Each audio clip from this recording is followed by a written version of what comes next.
Okay, hello to the epilogue of my first playthrough of Hollow Knight, as I'm choosing to call it. I finished the game yesterday. I defeated the final boss. At first, I got kind of the ending where, quote-unquote bad ending maybe, where the knight just like absorbs, and obviously, you know, big spoiler warning for Hollow Knight with the stream, but the knight absorbs the infection and just kind of replaces the Hollow Knight. Was not satisfied with that, so I jumped back into the fight and realized I had to dream nail them, so I fought and defeated the Radiants and got the, I think it's called like the Dream No More. That was like the name of the feat or the badge that I got. So yeah, basically I want to jump back into the game. There's a couple little like lingering mysteries in the world I want to check out. I did kind of figure out, I think, some stuff off stream I can do in the world that I haven't done yet. I think I figured out how to open that door in the abyss I've been trying to open like the whole game. The like the blue butterfly door. But yeah, so first I wanted to go through these. I haven't checked these the whole game. I was kind of worried about them spoiling stuff. One second, let me adjust my mic a little bit.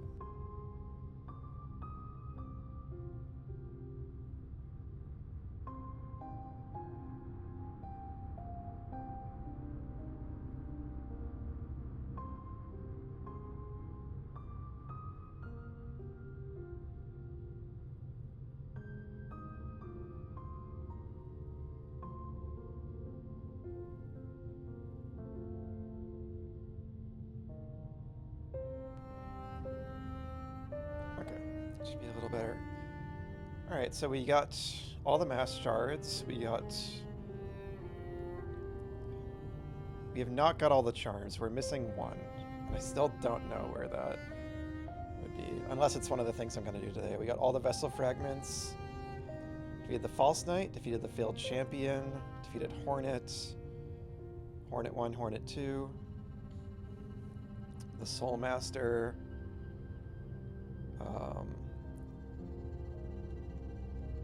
Am I looking at the names of these?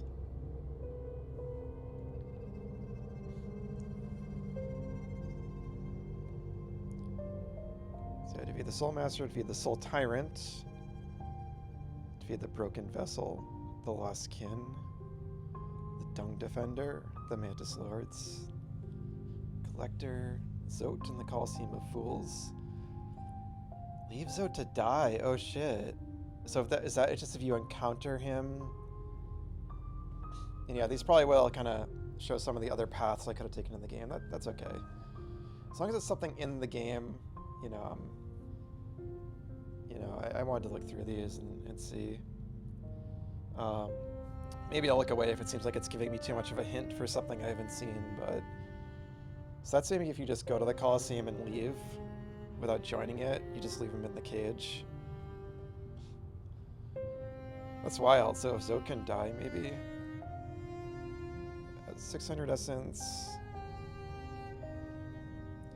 Hear the Seer's final words. I was trying to look through my VODs because I actually want to go back and look at that dialogue again because I was thinking about that final boss and like what the meaning of it is and everything. And I think the Seer is probably the biggest hint to that. I remember them talking about their people and how they're trying to atone, and I'm wondering if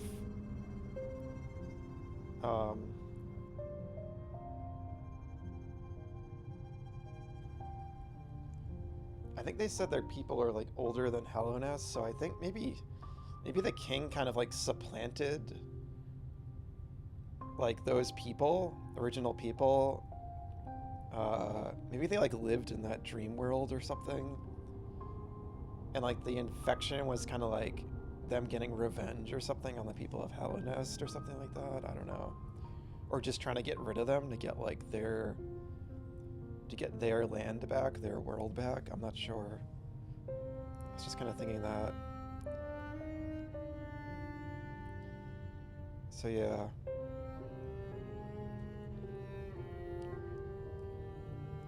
So I rescued all the grubs. Slay the nailsmith with a pure nail. That was sad. Alright, so they don't even give you a hint for the ones you haven't done. Secret, this feat is hidden. I wonder if that's don't slay the nailsmith if something else happens. Spend a final moment with Quirrell. Yeah, I loved that part at the lake. Bring peace to the Grey Mourner. Defeat the Traitor Lord. Open all of Hallownest stag stations and discover the stag nest. That was a poignant moment. Destroy Monomon the Teacher. Destroy Lurien the Watcher. Destroy Herod the Beast. I actually did. It's almost like the opposite order I did them. I did the Beast first, and then the Teacher, and then the Watcher. Though I found the Watcher first, I just didn't kill them at first. Acquire all the maps. Complete the Trial of the Warrior, Trial of the Conqueror, Trial of the Fool. That was the Colosseum. Trial of the Fool was so much harder than the others, but we did it. Secret, huh? I wonder if that's a secret 4th Colosseum trial. Defeat the Hollow Knight with Hornet by your side. Yeah, that was like the bad ending. Dream no more, defeat Radiance, and consume the light. Oh, did we consume the light? I guess so. We pulled it down to the abyss. So I guess, yeah, the darkness consumed the light. So it looks like those... Unless the secret one, maybe that's another end. That's probably another ending.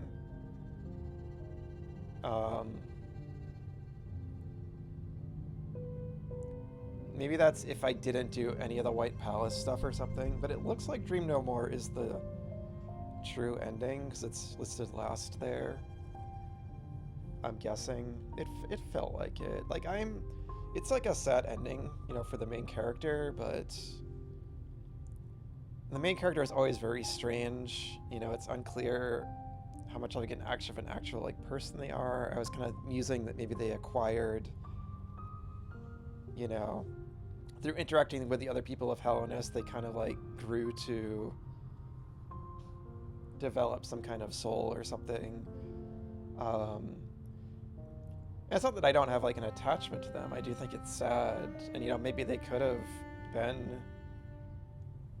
gone on to like live some kind of life or something, but I just mean like it doesn't surprise me. They kind of had a strange, sad ending, you know. It's like I didn't expect them to just live happily ever after in Hallownest with Quirrell and stuff, right?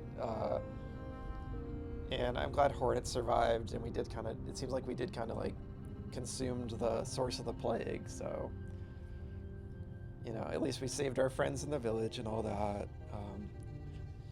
But I'm not surprised there's like a melancholic undertone. That's like the whole game, right? Has that tone. Remember the past and unite the abyss. All right, so that was us, like all our abyss friends were at the end. Yeah, I'm guessing that there's probably some third ending where if I don't do that, something different happens, I'm guessing. Complete the game in under 10 hours. Complete the game in... It's interesting that the trophy's called Dream No More. Like maybe we destroyed the whole dream world, or those dreams were like the source of the infection. Like it was like an infection of the mind or something, maybe.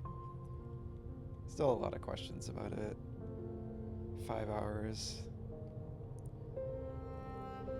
I mean, I achieved 100% completion. I wonder what that's counting, because maybe it's just because I just did everything except the Voidheart edition stuff, and which is the God Home and stuff. I wasn't sure that was part of the DLC, so maybe I just did all the base game stuff.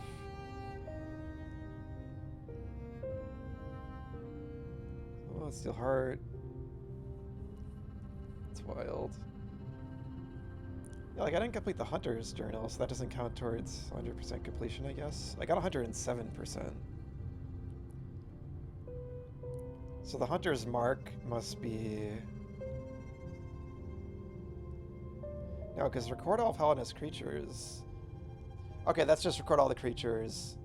The Hunter's Mark, that must be if you get all the journal entries. So that must be the reward they were talking about. I wonder if that does anything. 2 secrets, don't know. Defeat Great Prince Soat. We didn't do all the versions of that fight. Troop Leader Grim. That secret after that must be the other path I could have taken with the Grim Troop. Because I banished the Grim Troop from Hallownest. Alright, so Pantheon of the Master. So those following 3 must be the other 3 Pantheons. And then some final super duper Pantheon or extra ultimate super boss.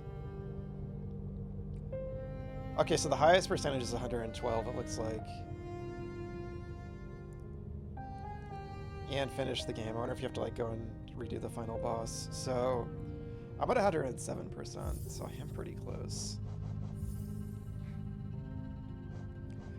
So I was thinking about it. I don't want to look at these yet, just because I glanced at the Grim Troop one and it said like, oh, it's like I think it's like 4 new badges or something, and like or 4 new charms, and I only remember I only got 1 charm from that, and I know there was a different path I could have taken, so you know, maybe I'll replay this someday and do the other path. So this is what I'm gonna try to do today, whatever this is. I think I figured it out.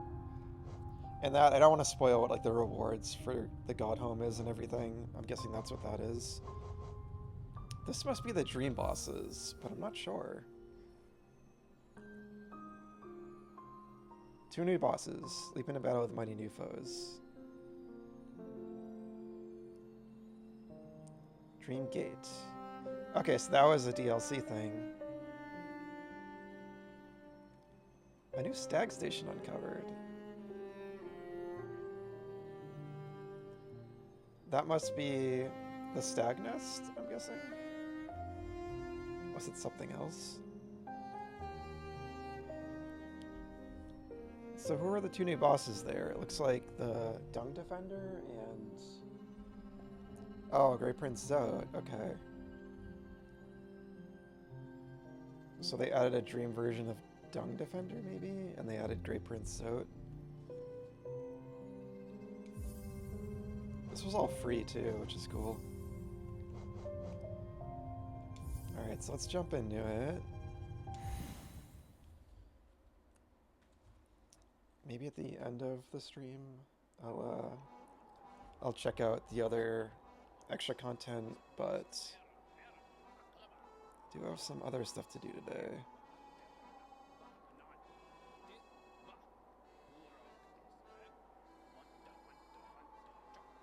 Okay.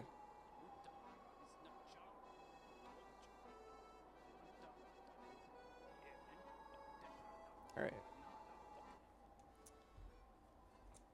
So the first... I just... Do these have any purpose at all? I never figured out what those are for. I still don't want to know. I'd rather figure it out on my own, but...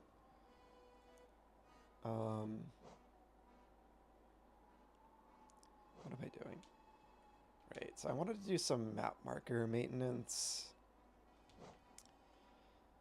I'm gonna unmark the mask maker. I kind of feel like they just might be lore. So I never figured out if they had any other purpose besides just being there for like lore purposes, but so this, yeah.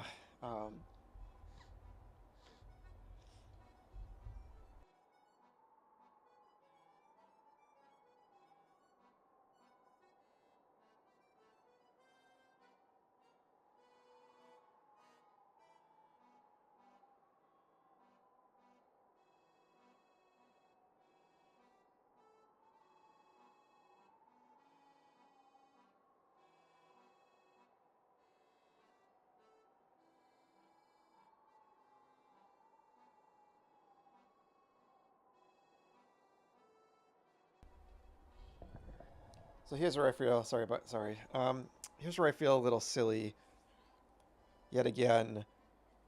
This is a grave that says, we remember the elder, and I've been like, I marked it because I'm like, oh, like what, I can't interact with that. What is that? I completely forgot. That was where, I think it was Elder Hugh, I think is their name. It was one of the Dream Warrior bosses. These things just clicked to me off stream. Like it just hit me when I was thinking about this one. Yeah, that was where I fought them. And what threw me off is that some of those graves, they still sparkle with the little dream sparkles. And that's what threw me off. I just forgot I fought them there and it was still sparkling. So I'm like, oh, there's still something to do here. This one does too. And I'm guessing that one is also nothing then. We did do that. That was one of the mushroom things. I'm guessing those doors don't open, so I'll remove that. This was just dialogue from one of the worms. This is like that big mushroom guy. It might just be world building. I'm just kind of removing the ones that I feel like might just be nothing else. Maybe there's still something, but I'm just not going to like prioritize them.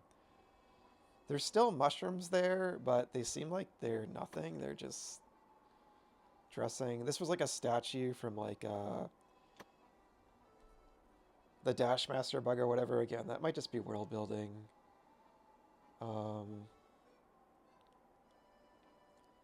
This is a door I still have not figured out how to open, so I'm keeping that. I am going to go up to that mountain because I want to check something.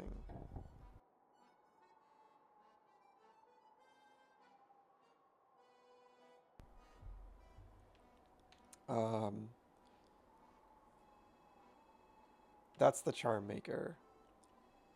And I do want to put one here for Zote. No, I want... trying to have some kind of system. That's for like kind of like a character. That was not. That was just like a platform. I wasn't sure what it is. And those are two sealed doors. I still don't know if you can ever open that. I think that's all of them. Okay, so here's what I think I figured out. Down in the abyss, I want to open that blue butterfly door. And I equipped the Joni charm, and then like I think 12 of the 14 lights lit up. I think what it is I think I need to destroy all these blue cocoons that all have butterflies around them. And there was a couple early in the game when I, for some reason, mistakenly thought I remembered hearing an NPC told me not to destroy them for some reason. Or maybe that's what it is. Maybe you weren't supposed to destroy them, and that's why 2 didn't light up. But I've destroyed most of them, I think. So I think one of them might have been here. And I don't know if I can get there anymore, because that's blocked off. I gotta try from the other side. But let me count how many are marked on the map. 1, 2, 3, 4, 5...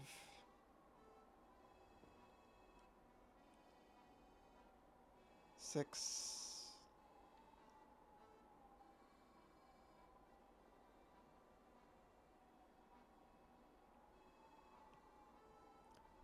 7. I only count 7. That's so weird. So it might not be that, but I feel like I've encountered more than 7 of those, but maybe not.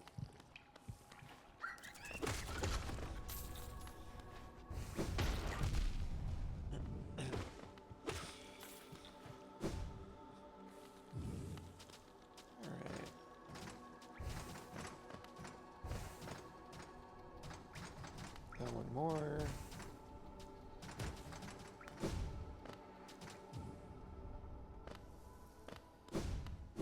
So yeah, again, I finished the game yesterday.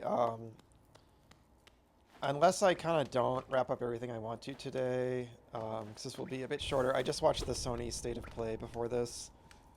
So I'm probably going to be going till 8 p.m. EST tonight. Possibly slightly later if I just need a little more time. If I don't finish it all up today, the next day I plan to be live is Thursday, but I wanted to watch 2 of the Summer Game Fest presentations that day and also on Friday. If I don't quite finish this up, I might just do the remaining things I want to do on Thursday, and maybe just not watch one of those presentations, but... Hey Chloe, what's up? Tornadoes. Oh, I hope you stay safe. What do you mean? Like, was there a tornado warning, or... Okay, so I can come back here. Yeah, I never came back here. Yeah, I hope everything's all right. Oh, jeez, that's scary. Yeah, I hope you stay safe. Is that like a common thing in your area? I never came back here. What's this? My vengeful gift has warped within you. You've twisted into something else. Oh ho ho, I knew it, my friend. You're a marvel. Your essence has melded with the spell. You must have found a powerful source to transform it in such a unique, expressive way. Oh, I'm sensing new power about you. One that'll crack the rock beneath us. A useful thing for one looking to travel ever deeper. It's not common? Yeah, well, again, just, yeah, stay safe. 'Cause that is concerning.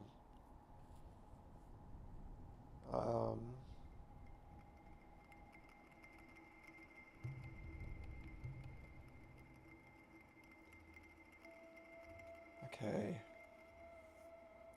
Useful thing for one looking to travel ever deeper. My third uncle used to possess similar abilities. He also possessed a ferocious temper. What a dreadful combination. And my friend, there's nothing quality about you yet. You didn't perchance visit my fourth aunt. So I didn't even notice. I've probably been visiting this person's family.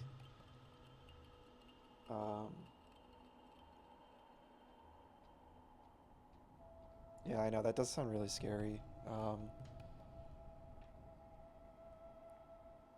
I know it's like, I think it's always like recommended to go in like a basement or something. So yeah, if you need to run for whatever reason, you know, obviously totally understand. But yeah, please take care of yourself. Yeah, good luck with the exam. Okay. She makes her home beside that crystal mount. Leaves quite an impression on those that seek her out. Were I not bound here, I'd love to visit myself. Oh, you're bound here. I must have visited these people.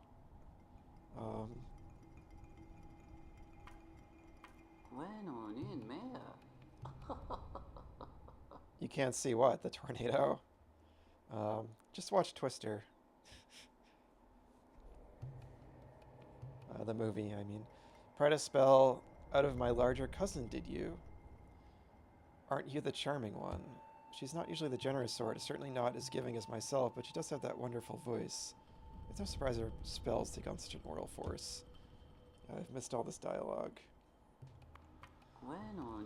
Oh-ho, what brings you back through here, little shadow? Are you lost? Don't worry about me. I don't need anything more from you. Oh-ho-ho.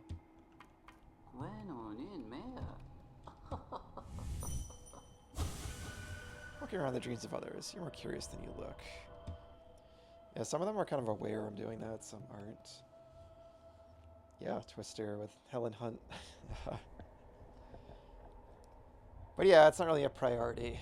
You know, just staying safe is a higher priority. Something I was thinking about too is how, like, I feel like all the bugs kind of have like this shadow body almost. So I'm wondering if we're all kind of void creatures under the masks, maybe. And they don't even have a mask, so I did not mean to do that.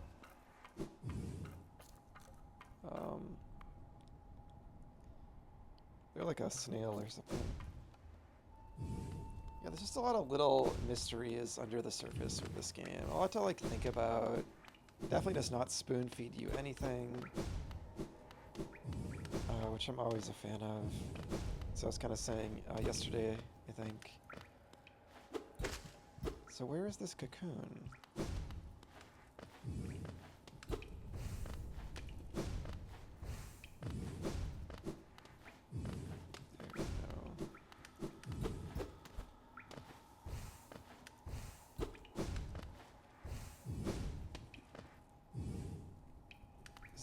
Here, maybe?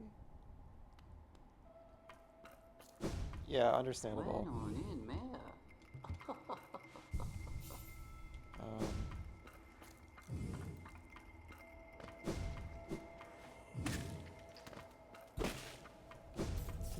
I must have gone this way, right?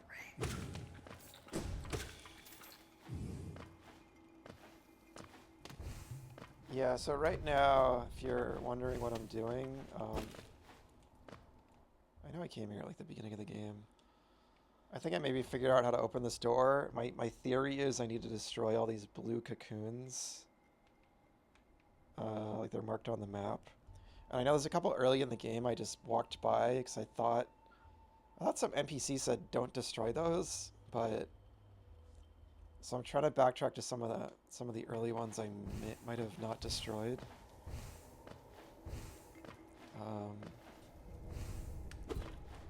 There's one on the map here, but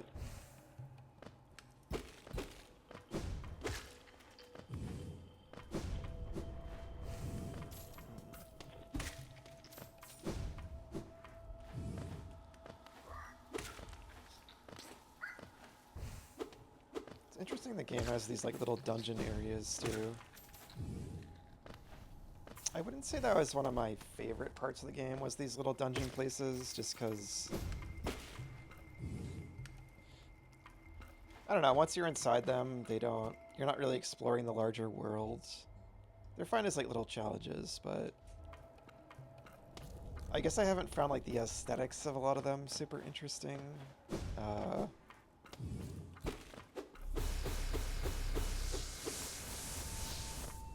Like it's kind of just this, they kind of have like a tiled look to them, like they just all kind of look like the same environment.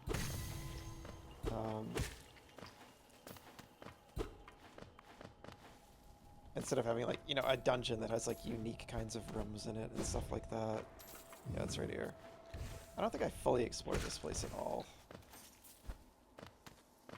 Alright, it's kind of hard to explain what I mean by that, but like they were fine. They just didn't like stand out too much to me, as much as how interesting the rest of the world is. So does that disappear from the map? No. Okay, so I'll test my theory by going down to the abyss next. No, I did not come here. Wow.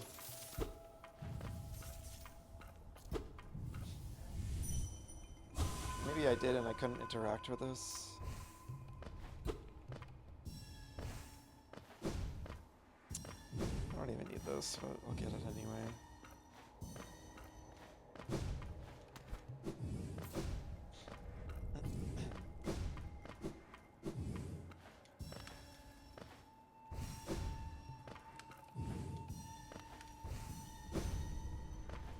So yeah, I watched the State of Play before this, the Sony presentation. It was okay. I feel like this one was kind of being hyped up a bit, and it didn't really... There was definitely some surprises in there.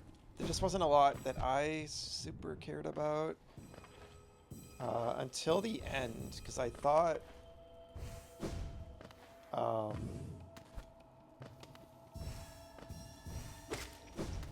and again, spoilers, you know, if you want to watch the State of Play later, spoiler warning for the game they showed at the end. But there was like a new God of War, kind of like a spin-off, and I haven't played the new God of Wars. I played the Greek ones. I haven't played the Norse ones. But this made me want to play them because it's starring like I guess a character from those games. And I just thought it looked really, it was such an imaginative looking, like, colorful, interesting world, and the combat looked really cool, and I really liked the main character a lot. I was really into it, so it was like a 20-minute like gameplay demonstration too, so it made me want to finally get around to playing the other ones. I just don't really like Kratos. Again, I got so tired of him playing the Greek trilogy. That's kind of why I've like put off playing the newer ones, but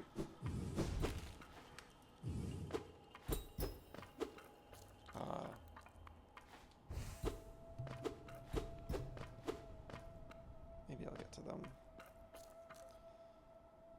Okay, oh yeah, I want to go talk to the tree.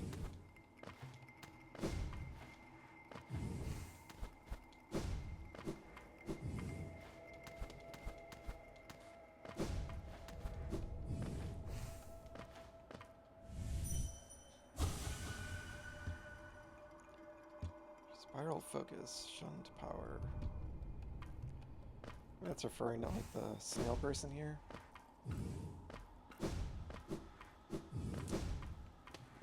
There's like little masks on those statues too. There was never like an explanation for those statues either.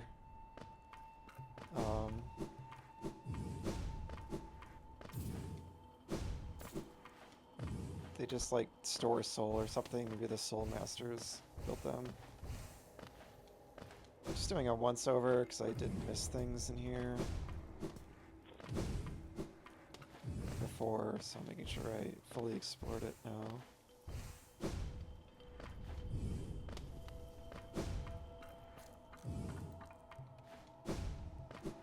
I think this was just the tree area. Yeah. That's so suspicious.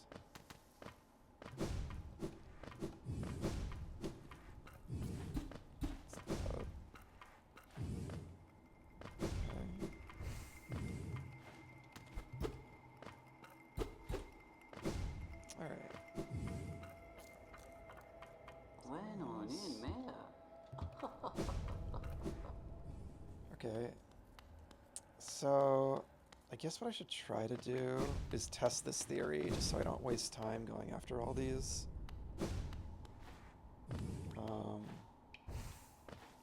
Unless I did, because I think they respawn those things, those cocoons. That's why I wouldn't have thought they were like something I actually like had to go out of my way to destroy.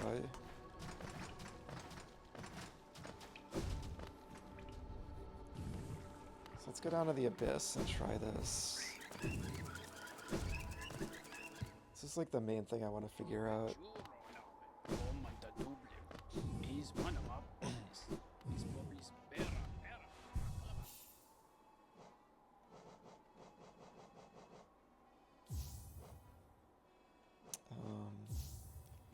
I think it takes up 4.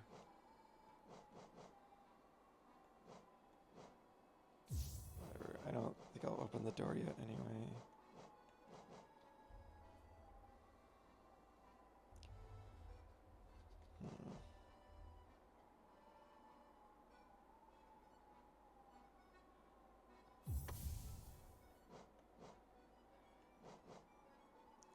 It's like 2 of those. I think that's... Okay.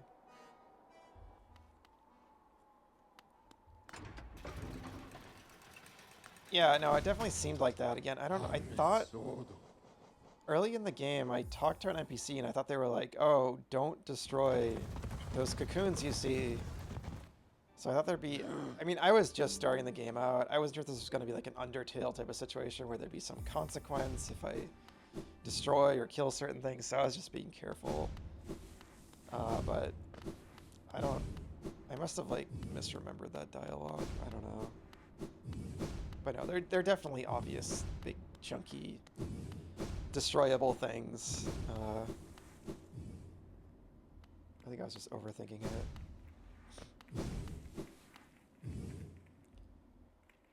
So let's test my theory. I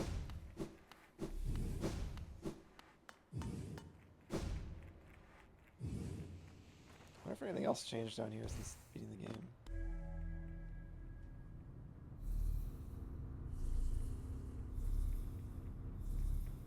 I'm lighting up when it happens.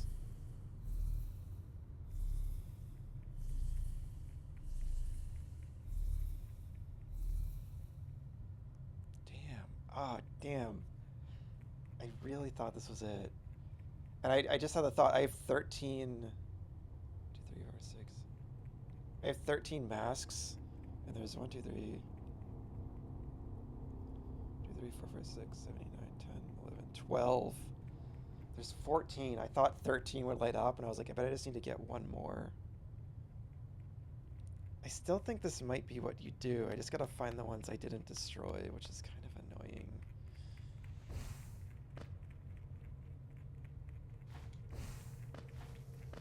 Counting the middle? The gem in the middle? Yeah, I wouldn't think that would count. That would be kind of unintuitive if it did.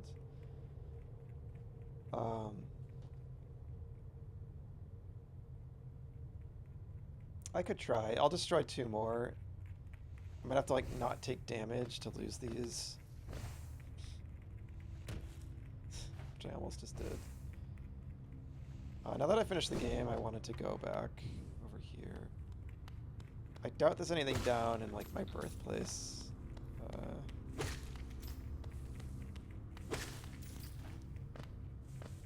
I keep returning to this room because it's so fascinating to me. I wonder if that's referring to just, like, all the lost vessels down here. But I think it has something to do with, like, these faces. Whatever used to live down here, if anything.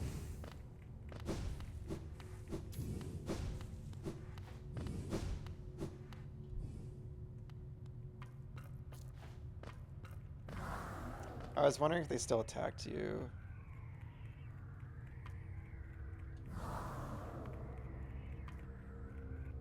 They don't. They don't. Awesome. I was thinking they wouldn't. Yeah, they don't look at me, they see it's me, and they're cool with me now. And I'm guessing this is the case because I have that void soul. I probably just didn't notice before. I want to dream nail one of them though.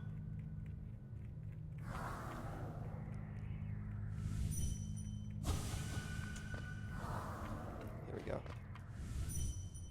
Oh. This is like so hard to do.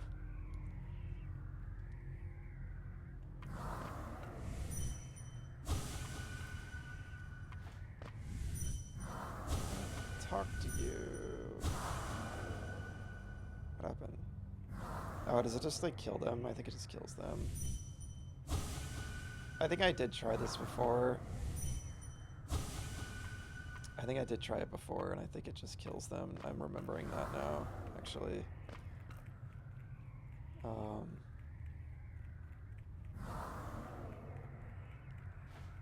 I may as well, since I'm right here. It's like dream nailing the Hollow Knight. Yeah, it's the same kind of being. Yeah, because they're just all like... Yeah, they said they don't have like thoughts or whatever.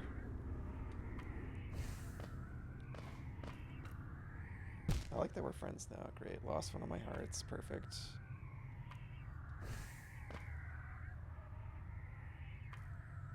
I made a Zelda reference when I was watching the State of Play. I gotta make that counter. I made one. So you missed that. Not since starting this game, though.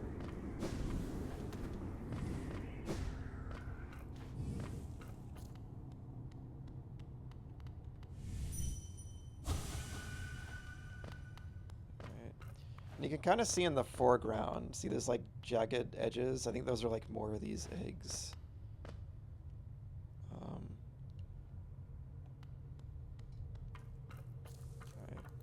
Alright. So we'll continue the Lifeblood quest.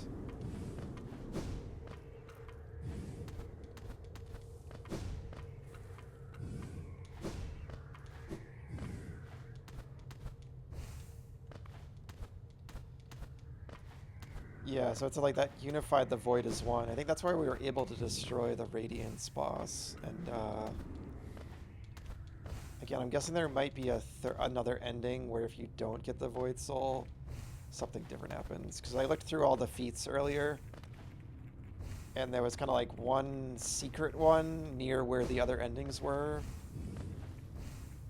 And it seemed like I got kind of like the true ending or the most complete one, but there was another one that was like listed first that might be that, but I'm not sure.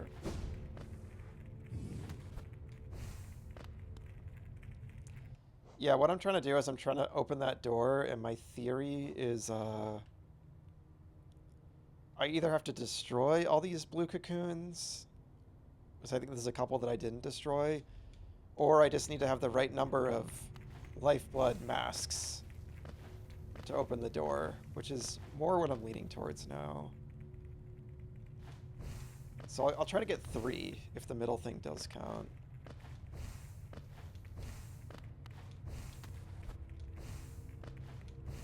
Yeah, I'm trying to open that.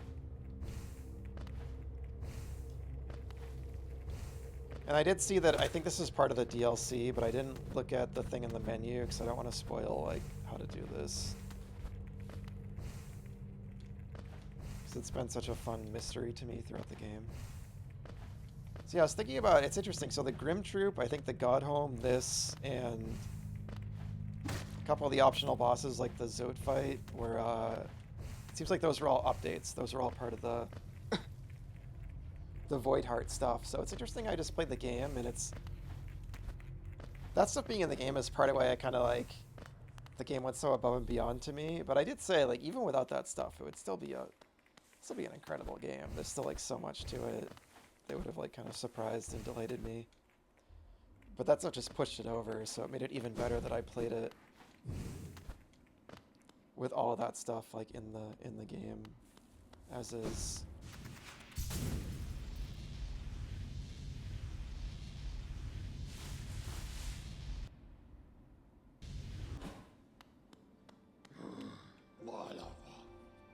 Alright, so I know there's a couple in Deep Nest. It's a pain to get over there, though.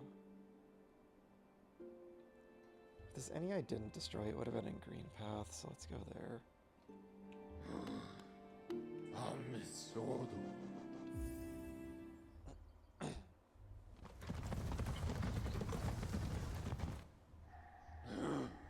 Okay.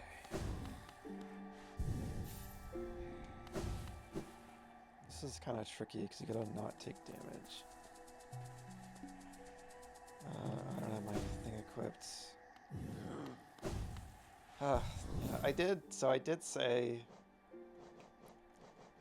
I was gonna get into some of my criticisms of the game today, and I've talked about them throughout the game, and I've ranted a lot about it. My number one criticism of this game is the map. I think it's really needlessly cumbersome, and it's not a very good map for a Metroidvania, which is a shame because I really like how it looks. I like it aesthetically. Everything about the UI for it and everything I like, but my main issues are, there's a couple of them. Like, I like that you draw in the map where you've been. I think that's a cute idea. I don't like you need to buy the map from the map maker first to even like unlock the ability to do that. Because buying the map shows you a good chunk of the map as is, which at least I think it does if I remember right. Which I don't like. I like to just fill it in myself. I like to have the option to fill it all in myself. But really the main issues with it is kind of, as I've talked about, if you just kind of set foot in an area, it will just auto-fill in the whole area. So like, just because I was like in the vicinity of this middle room, it filled that room in, even though I had not been there yet. I'm pretty sure I had never come up to this upper area, but it just filled it in. So when I was kind of looking for grubs and stuff I hadn't done, at a glance, I thought I had been here when I had not been there. So it makes backtracking more difficult. The Tower of Love, it filled this in when I had not been there yet, just because I went in from the bottom a little bit. And I think that's really not good for a Metroidvania where it's so much about backtracking. And when I actually wanted to use the map, I found that it wasn't helping much. And was just, like I said, needlessly kind of misleading. And also, like, it displays rooms as just giant blocks when actually that's like a bunch of different separate passages, and it does that in Deep Nest too.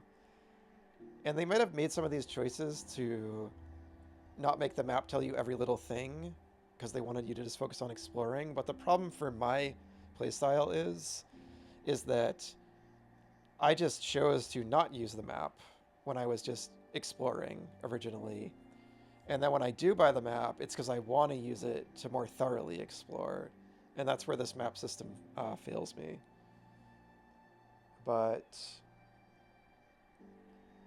lightning and thunder alternating every 2 seconds right now. Does that mean the storm is close? I mean, probably. Like, I don't know about the... Again, I don't have experience with tornadoes. They don't really happen in my area, at least very rarely. So I'm not an expert. I wouldn't ask me about that. I would just kind of pay attention to, like, what's going on with, like, the news and the weather. And, yeah. Because I'm definitely not, like, the expert about that. But at least with a regular storm, you usually hear thunder when it's rolling in. Like how I say rum? How do I say rum? Room? How do I say it? So those are kind of my main issues. I also had some confusion. Like,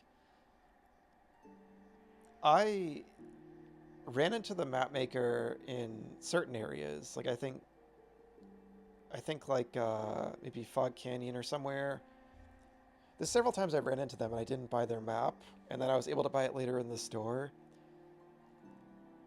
I know that I encountered them in this area. They were in like a little chamber over here, and I talked to them, and yet I couldn't buy, and I didn't buy the map because again I wanted to explore without a map at first, and then that did not unlock the map in the store. So I was never really clear on like what unlocks the map in the store later and like how that actually works. And I also wish, just like as a quality of life thing, you could isolate. A lot of games let you like isolate what markers you want to see. So like if I only wanted to see, for example, where captive grubs were, I could turn off all those other pins and it would be much easier to locate that.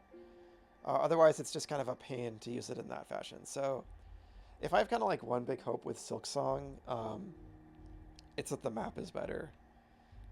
But I'm not getting my hopes up. I feel like oftentimes I'll have these issues with games and I play the sequel and just nothing's different.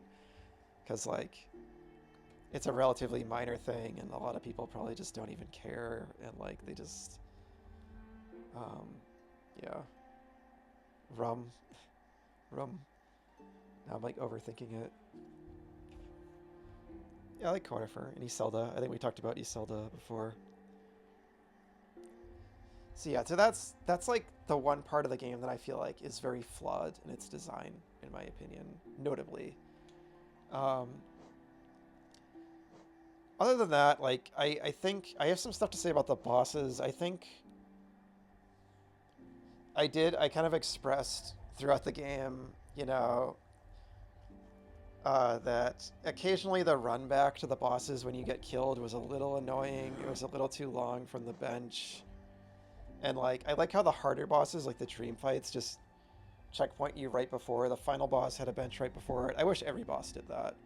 Because with a boss, it just breaks the flow when I have to like backtrack like all the way through an area. Like this one was especially kind of, I liked this area. I think even at the time I said I didn't really mind backtracking because I just liked the music. But I was redoing this Trader Lord fight a bunch, and you need to go all the way through here to get back there. And this bench I didn't have unlocked yet at the time, so that would have been a little closer. And it's not like super egregious. It never really was, but it's just long enough that I just like, it would just get tedious to me. Yeah, Iselda's cool. She hinted she was like a warrior in the past. It would be cool to like see some of that. Her like fighting days or whatever, or I don't know, some kind of side quest. I don't know. I have no idea if any of these characters return in Silksong or whatever. I definitely don't want to know, but I'd be curious to see that. So that was a gripe. And like, while on that topic, yeah, the whole like Souls-esque system. And again, I still need to play like the actual like FromSoft Souls games. I haven't played any of them, but I've played some other games that kind of have that. Shovel Knight has that system where you lose your money when you die. It added like an interesting tension, I would say, early in the game. As I explored further and further, there was kind of like an interesting like fear, like I don't want to lose all my money. I would say kind of in the second half of the game, that kind of fell off, and it was more just kind of like more a feeling of like, it just felt like an extra task to just collect my money. And when I did lose it all, it was just kind of annoying. I was just like, I got it all back eventually. It wasn't a huge deal, but it just kind of felt like an extra task to me. I don't like hate the system, but I don't love it. I can kind of just take it or leave it. They could take that out of the game and nothing would really be changed. I don't think it really added anything super significant for me. That's just me. Some people might really love that system in this game. This is where some people, if they hear this, might start to scoff. But, man, I thought all these spells were just pretty damn useless. I didn't try them that much during bosses, but most of the bosses are so fast-paced. I just feel like I never had a chance to, like, use one of these slow attacks. Maybe this would have been useful when you're surrounded by enemies, but I know there's a charm to make them faster, I think. I'm sure there's people out there that really take advantage of this. I'm gonna, like, give this one the benefit of the doubt that I just didn't give it enough of a chance, but I just feel like with regular enemies, I just want to move quickly through the environments, so I don't want to slow down to use it, really. It just doesn't feel like so many of the bosses were so fast-paced, I just feel like I would just be open to damage. And with these spells, I didn't use these much either. Just because I always wanted to save my magic to heal. That always felt more useful to me. I could have maybe experimented with these more, but once again, they're kind of slow. That one's the quickest, but again, it just wastes your healing, so... I do find myself wishing that these unlocks were a little more exciting. They were kind of like cooler abilities that really like enhanced your movement. I didn't experiment with a ton of the charms. Most of the charms I'm okay with. They're just kind of either passive abilities or add subtle upgrades to your kind of loadout. Like there could have been some that were a little more, again, exciting. Like I'm thinking of like in Metroid, you get like the screw attack and the shine spark, and like by the end of those games, you feel like a powerhouse just blazing through the environments. And that's always like a big Metroidvania satisfying thing. I never quite felt like that in this game. And it might have been by design. They always wanted to have that element of challenge. But yeah, just some of the skills could have maybe been a little more like exciting. But it wasn't a huge deal to me when I was enjoying exploring so much and so much of the rest of the game. And yeah, I wanted to say something just about the game's design as a Metroidvania. So I said after I finished it yesterday, yeah, this probably is my new favorite Metroidvania. For all the reasons I've been saying all along. I think the exploration is so fun, and I was talking at the end of after I finished it yesterday, several of the things I love about the game. But the game was so open and free, and I loved that. I'm not really complaining, but it was so open and free that I didn't feel that satisfying Metroidvania feeling a lot of like, I just got a new item, and now I want to go right back to that other area, because now I can access that. Like when you get the double jump, now I can like go back to the mushroom zone, and there's a specific area I can now access. There was always a billion directions to go in at any one time. That feeling was muted. So that's not necessarily a bad thing. It's just kind of very open. It's almost like an open world Metroidvania. It's just like when the pros absolutely outweigh the cons. And yeah, I'll talk about after this more of the stuff I love. I just kind of didn't get into this yesterday. But I didn't even think to bring any of this up yesterday after I finished it. I was having my kind of post-finishing the game chat, because it ultimately is minor in terms of my overall enjoyment of the game. And what I'm talking about now is more just something I thought about. It's not really something that is necessarily a bad thing. It's just different than like in Super Metroid, which I might revisit on stream after playing this, because I'm kind of curious to compare and stuff. I feel like in a game like that, when I got a new ability, it's more like there's like 4 specific areas I can now check out, and I can't wait to check out those areas. This game, I got like the double jump, and I was like, okay, I can go up like, you know, in some areas, and it opens up a lot, and that's exciting. But I also haven't even like explored over in this direction yet and all that, which I don't even need the double jump for. So that feeling was kind of just not as present. The few times I did feel like I did feel it was actually the double jump a little bit. When I got like the shade dash down in the abyss, I immediately remembered that there was like a barrier like that near the Queen's Gardens that I wanted to go back and check out, because I thought the aesthetic of the Queen's Gardens was so cool, and I was hoping it would be like a full area with that aesthetic, and it was. So that was cool. There were a couple moments like that, but it was just different. But at the same time,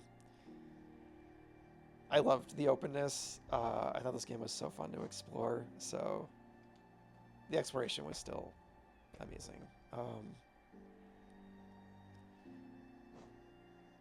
And then kind of the last thing I wanted to mention in terms of like criticisms, and I got to get back to my Lifeblood quest here because I'm yapping and yapping.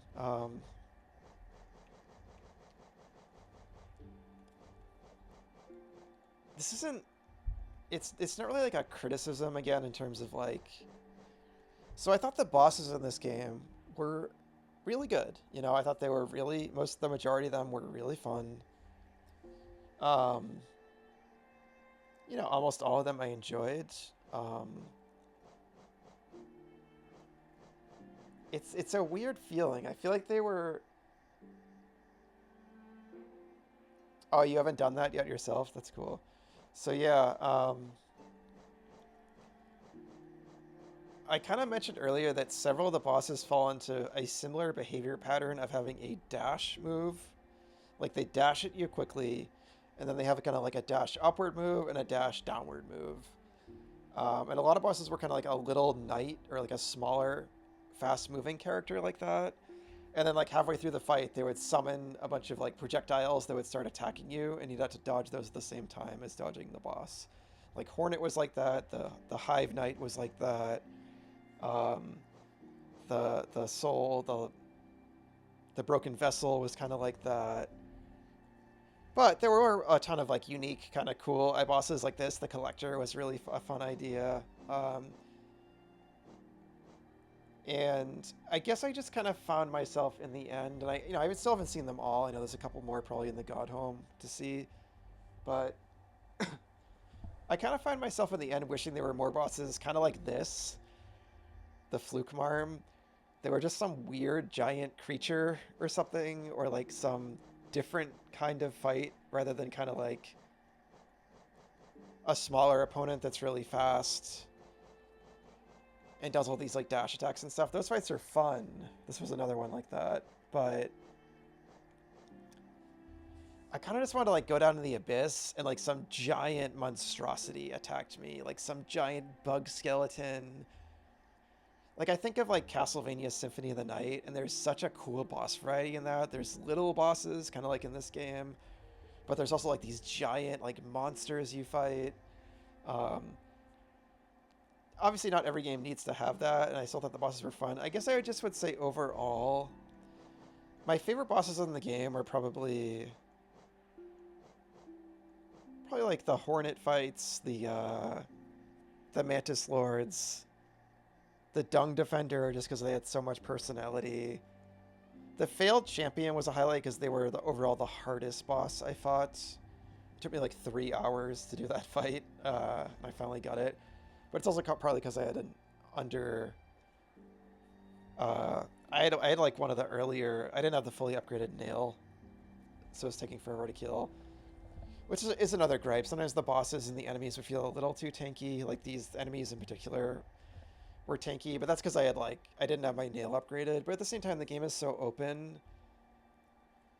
I wish I didn't have to feel like, oh, this is just too tanky and annoying. I gotta go upgrade my nail and fight it later.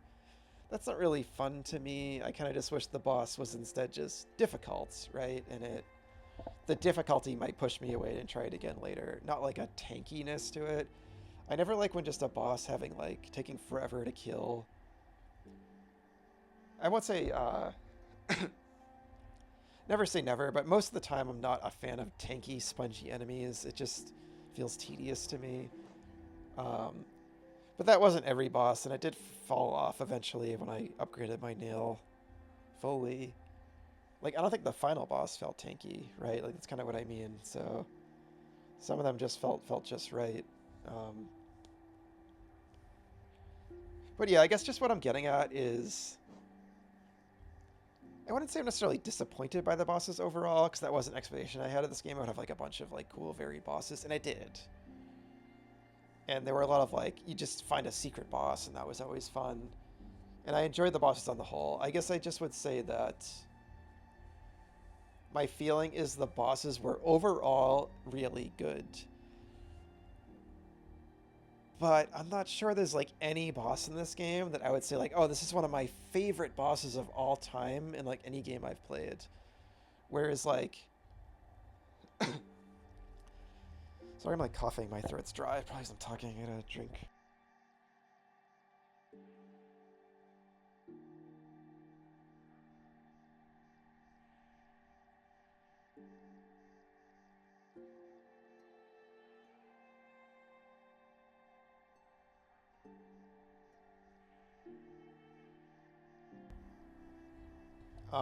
Whereas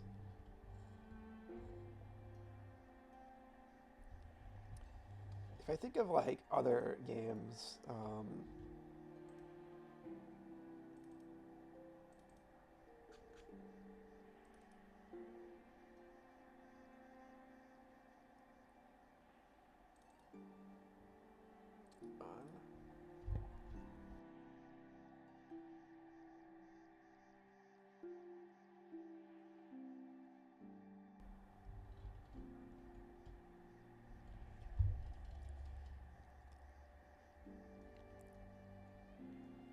actually, I have like, I like lists. I'm like a list person, kind of. I think it's fun to make lists. I have a list of like my favorite games ever, and I'm just kind of like looking through it, and um, like other like action games that I'm thinking of, like the Freedom Planet series, for example, is another indie series of action platformers, and yeah, like I can think of like several. There's at least like a couple boss, like I love the boss fights in those games too, but I just feel like I'm thinking of the bosses on like Freedom Planet too, and they're super varied in that game too. And I would like get to a boss and it would be like, yes, like this is so cool. Like it's such a memorable set piece. Like the environment would change while you're fighting the boss and stuff like that. And like, you know, the final boss in particular of like Freedom Planet 1 is like one of my favorite fights ever. It's just like such a thrilling kind of like tight challenge.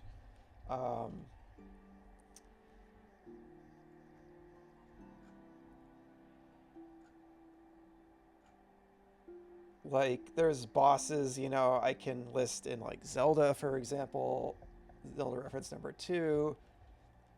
I could start listing those off. There's like a boss in like Twilight Princess I could think of that is like so fun and such a highlight. There's a boss in Skyward Sword I really love. Just other games that I'm trying to keep it to more like action games, but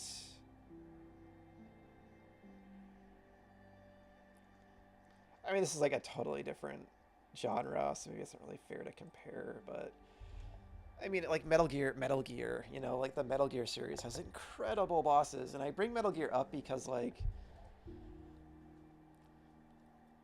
the bosses in Metal Gear are like an event. Like there's bosses in like Metal Gear Solid 3 and 1 and stuff that are so special and so memorable, and like you'll never forget them. And they're like a moment of storytelling as much as they're a fight. I don't know. I guess I just have really high standards for bosses, right? Like I've played a lot of games, and I do feel like I don't know if it's fair to say I don't want to go as far as to say the bosses in this blend together with me. I think some of them kind of do, but it's just the kind of thing where it's like, oh yeah, the Hive Knight's fun, the Hornet fights are fun, all of them, they're all fun, they're all good, great, you know. It's just like there's not really like one fight. Maybe the Mantis Lords, because that was one of the first like really more difficult bosses I fought. Maybe that one was definitely a highlight for me. And the Dung Defender, there's a couple, but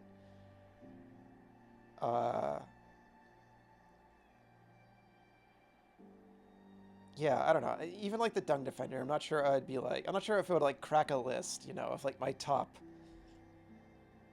I don't know, maybe it would, like my top 30 bosses of all time. I don't know. I'm like rambling too much about this, but I still enjoyed the bosses. I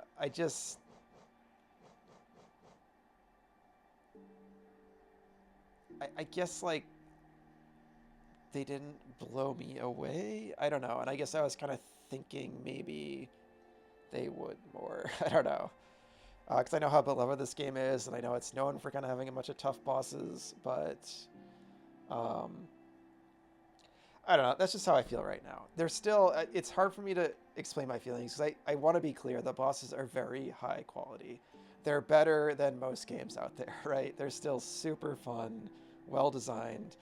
They still were a highlight in a lot of ways. I guess, like, yeah, I don't know. There wasn't a lot that felt like this huge narrative set piece. Even the final boss, you know, I thought the Hollow Knight fight was interesting, and it was really, like, sad, and that was kind of cool in a way, thematically. But even the very final boss, like, it was a fun, challenging fight, but it didn't, like, blow me away, you know? It wasn't like, oh my god, this is one of the greatest final bosses ever. You know, it was kind of just like, yeah, like, that was satisfactory, you know? Like, it was good. I don't know. I'm probably, like, making people, like, rage for this. Like, how dare you? Like, I still like the bosses a lot. But, yeah.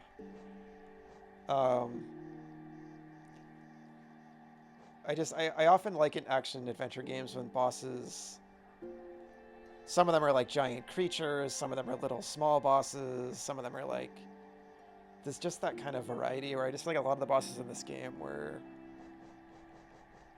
There was overlap, I guess. Okay, I'm already in green path. Oh, with the door? Okay, so let's try to do this.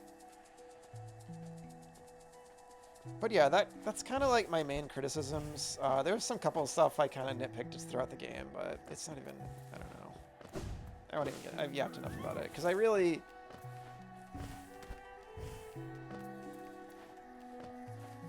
I adore this game. Like, I think it's magical. I think it's extremely special. I said at the end of stream last time, this is like a 10 out of 10 game for me. It's one of those, don't hit me.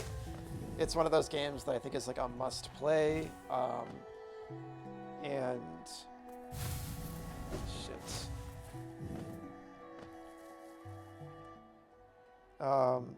You have 14 blue masks and the door still only lit up 12 nodes. Is that what you're saying? Because that's what I'm trying to do right now. Yes, okay. So that's not it then. And you mean you have like 14 masks of health in your health bar? Yeah, obviously. I don't know what else that would mean. I think I was thinking you meant you destroyed 14 of the cocoons, but yeah. Yeah, I'm not sure if it's you destroy all the cocoons, so I guess it's not this then. I guess you saved me some time.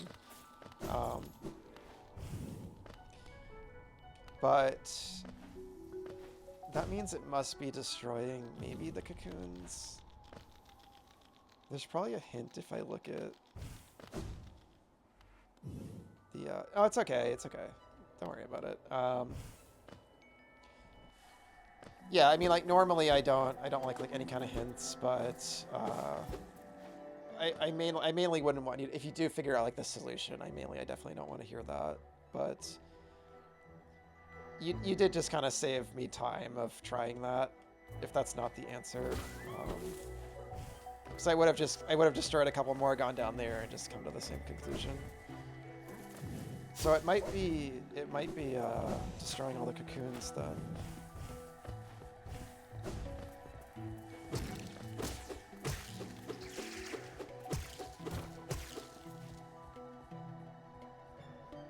Okay, I have 15 now. I wonder if that's the max you can get. Oh, another thing that... Okay, is that... It's still on the map. Okay. I was gonna say, are these not even represented when you open the quick map? Because I feel like some things aren't on the quick map, but some things are on the main map, and that was kind of another issue I had. But I think what I was thinking of is, if you didn't have the map to an adjacent area yet, if you open your quick map, see how it says like Queen's Gardens on the bottom left? That wouldn't say Queen's Gardens if I didn't have that map yet. Even if I've been to the area, and that kind of annoyed me. It just, again,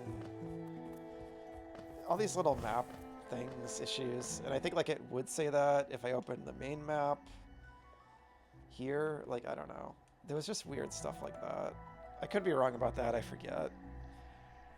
I can't really check now because I have the full map, but anyway, enough map ranting.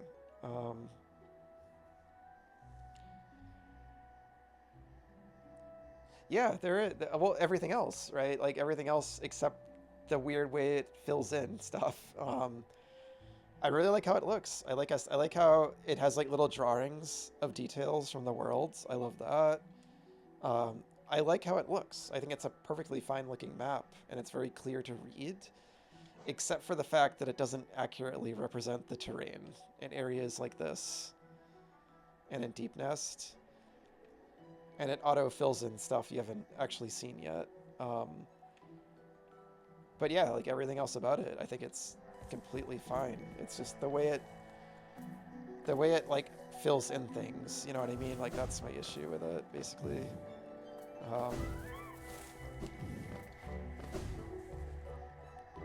So yeah, if it was the same in Silksong, except it didn't... And like what I would prefer is that... like if I had not been to this room, it does not fill in until I go in that room. Like I think this might have been auto-filled in. I'd have to check my past VODs. Maybe I'm forgetting I did go in there, but I know at the very least, like there was, I know like it at the very least, like that square room I had not been in yet, but I think it filled in just because I had been in the general area, stuff like that. Yeah, just don't fill, if I have not been to a space yet. And also like sometimes there were hidden little things in like the corner of a room. There was something like that in the Forgotten Crossroads around this area. And because the map had filled all the way in, I just didn't know that was there. I just randomly went back to that area and found something. I think it was like a grub or something. Rum. So yeah, anyway, enough of the map. I said enough about it, I think.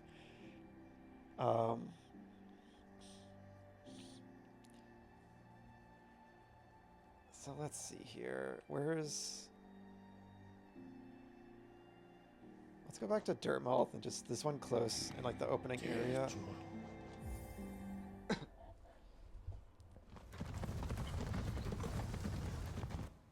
So yeah, I feel like, I mean, by and large, you know, I've been gushing about this game my whole playthrough, so I kind of feel like I've said a lot what I love about it. You know, I'm sure a lot of the things I say, this game, you know, it's older now, it's taken me a while to get to it. Oh, did that just reset? Oh my god. Why does that reset it? Yeah, it can't be this, because that would be too annoying.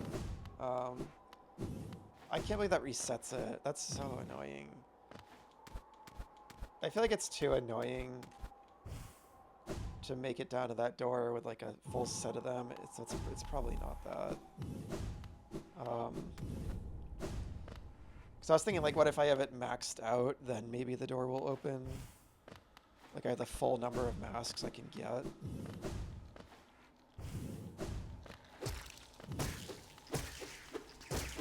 But yeah, I feel like I kind of even don't need to say, you know, the game's art design is gorgeous, right? The animation, I really like the animation in the game. The way the characters move and everything, and the way they stand out against the backdrop.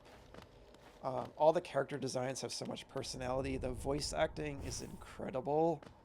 And when I say voice acting, I mean like every little enemy. Like the mushroom guys that go, where? The creepy fluke things in the sewer with their, like, whatever they're doing. And they split apart and they all have a different noise. Like Hornet, like the characters that speak in like a made-up language. Like there's so many. I cannot gush about the sound design. Thanks. Yeah, I know, the mushroom guys. Like I was laughing. Like the game is like, it's like a comedy game. At the same time, it's like a tragedy, like a melancholic experience. Like it has so many different emotions it manages to intertwine. And its tone never feels jarring or off. It feels like they achieved exactly the dark fairy tale, melancholic, cute vibe they were going for. And that's not an easy thing to do. And I applaud them like so much for it. Like they knew the game they wanted to make so much. And yeah, I think the sound design like across the board in this game is incredible. I would love to be in the same room to see how they recorded some of these enemy noises. I feel like they had so much fun doing it. But the environment ambience, like the hissing, like mushroom zone, deepness was incredible. Where it really felt like you were surrounded by all like these scuttling little critters and bugs. Every environment felt like it brought something relatively unique and interesting to the table. Again, except maybe Crystal Peak, which I've said before is kind of my least favorite environment. It feels kind of generic to me. It's just kind of a crystal cave. I've seen that so many times in games. But it had its place. It's cool there's like a mountain area. The world feels relatively... It's video gamey in ways. Like, you just did the same thing said on the bench, sorry. After I just did it, that's funny. But if you look at the layout of the map, like...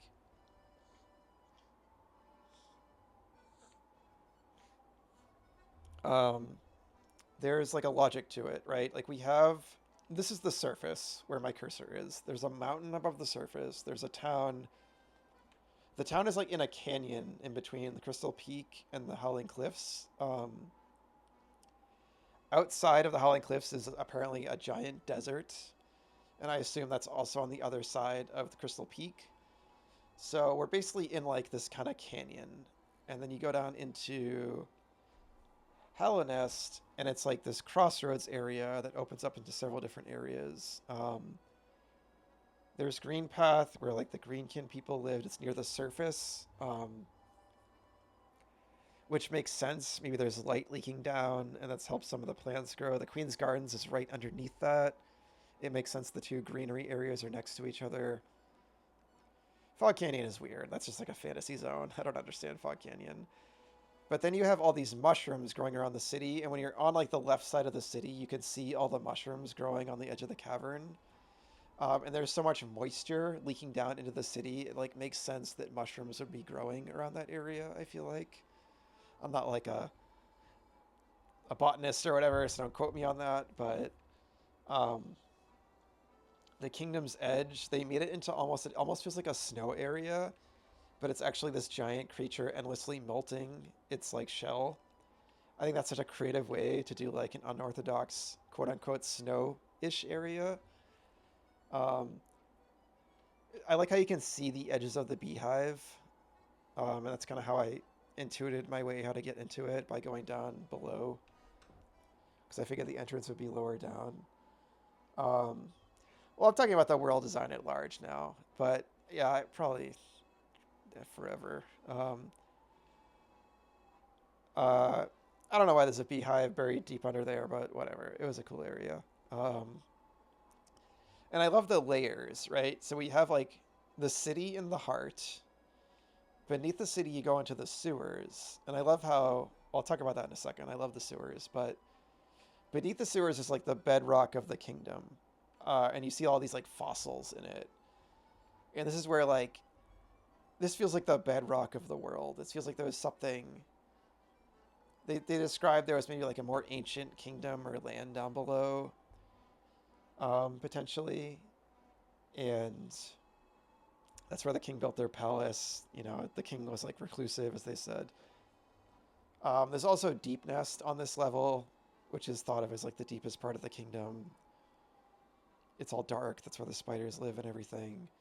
I kind of wish Deep Nest was a little bit lower, but I don't know. It's cool this lower stuff even lower than Deep Nest. And then I just absolutely love there was something even lower than the bedrock, which is the Abyss, which is like the ancient like void zone where it's like just this mystery of like what is Hallownest built on? You know, it's almost like it built on like a burial ground or something. It's kind of that idea. Maybe that's why it's like cursed in a sense. And it feels like there was some kind of battle between the void and the light, which I feel like existed in Hallownest before the king came here, before the worm came here. And we kind of saw that battle playing out in the final boss, where like the main character represented the void, and they kind of snuffed out the light, and somehow the infection came from the light. So it's like there's this question of like, we learned things about Hallownest. You did it? Okay, don't tell me. That's cool, you figured it out.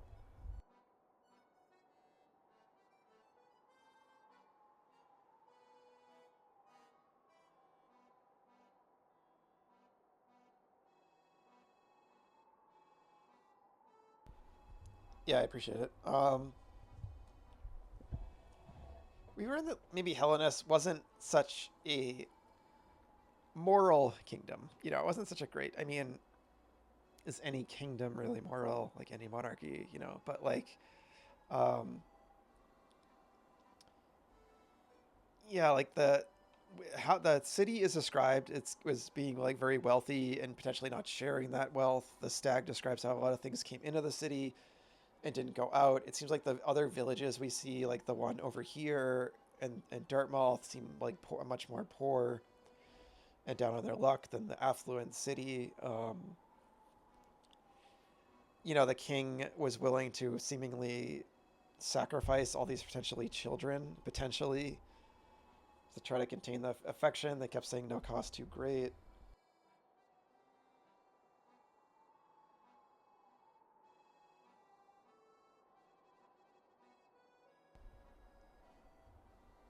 So there's almost this aspect of like, was Hallownest being punished for like its greed or something?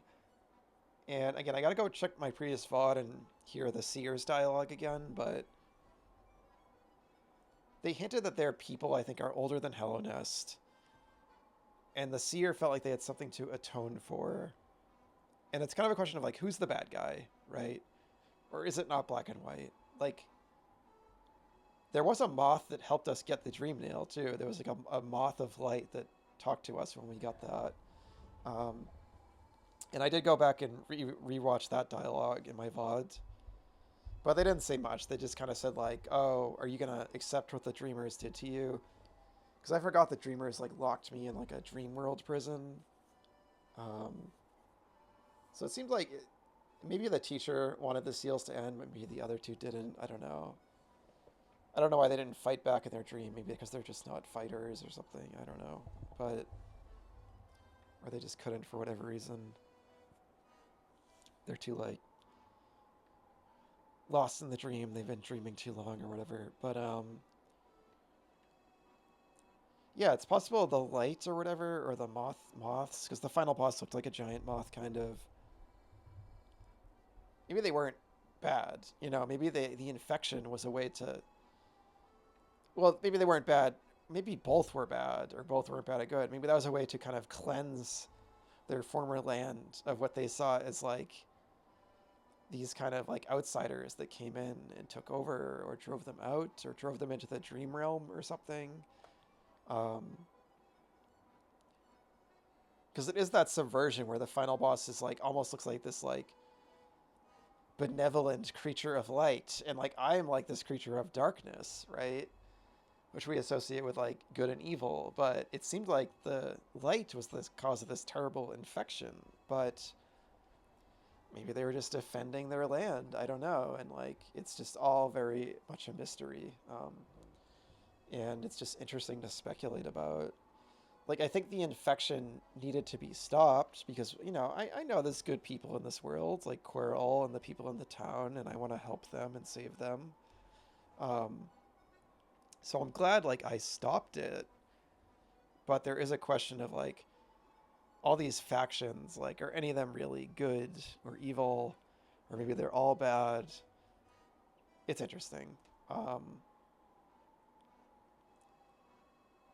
But yeah, it's a really special world, and this layer of lore and history that's very evocative and gets me asking questions only makes me feel more invested in the world.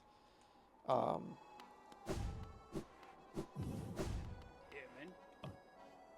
many do I have right now? As opposed to a game that might just say like, oh, like here's the backstory, and then I kind of like,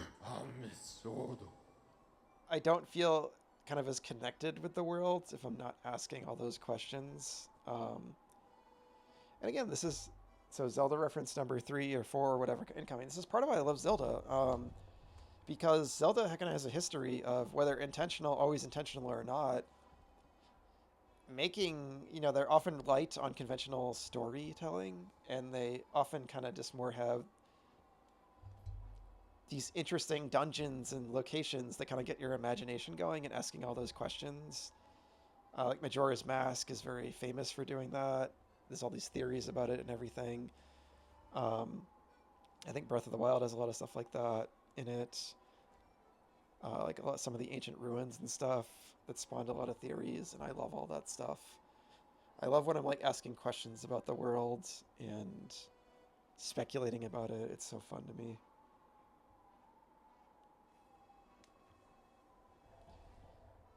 I saw what the number is. It's in the feats. I think it's 112%.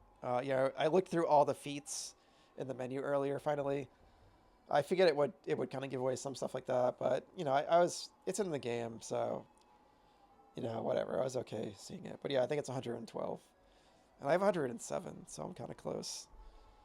Because yeah, so like there was like a trophy for full completion, 112%.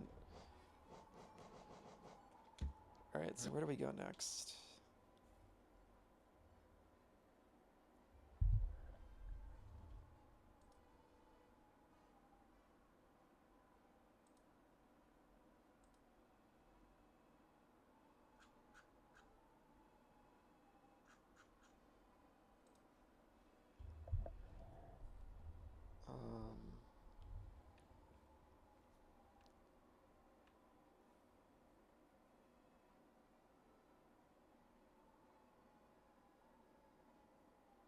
Where do we go next?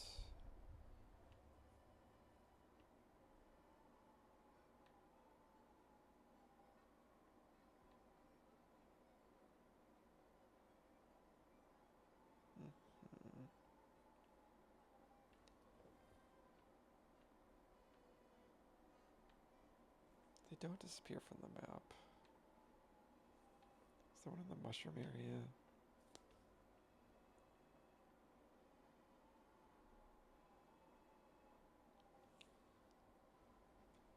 Guess I would have to go to Deep Nest. I don't want to do that.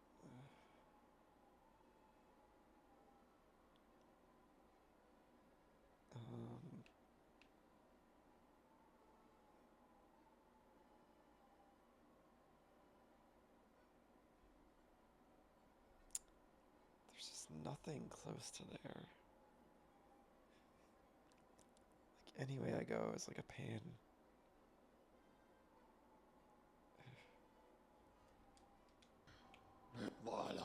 It's just... How many do I have?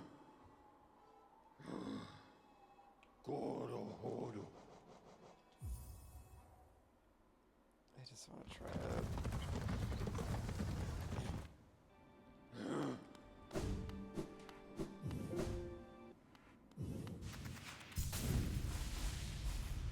Probably lose them.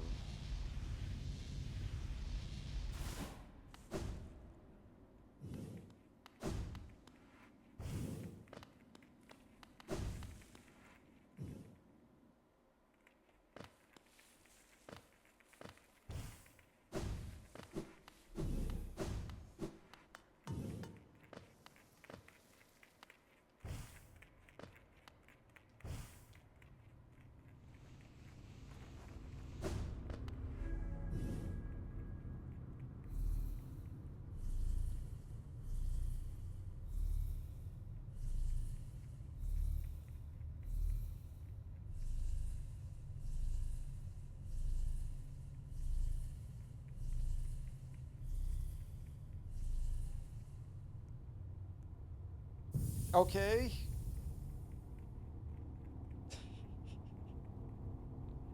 So it is that, then. 1, 2, 3, 4, 5, 6, 7, 8, 9, 10, 11, 12, 13, 14, 15, yeah. Yeah, see, I think 15 is probably the most you can get. So probably when you went here, when you had 14, yeah, you just didn't quite have enough. It doesn't, it's just weird that it lit up 12. I don't know. You had 16, so you just need 15. It's weird when I think I had 13. Oh, I guess because the middle one maybe counts, like you said. Anyway, I've been waiting for this the whole game. I'm so excited I finally did that. I've been so curious, and I think this is like a DLC thing, but let's see. It's like the final door to me. It's like, what is in here? And I love the abyss. And you know what I'm doing.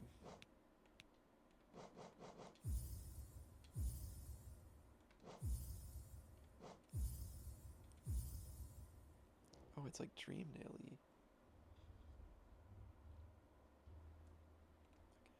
I already like how this looks. It's all blue.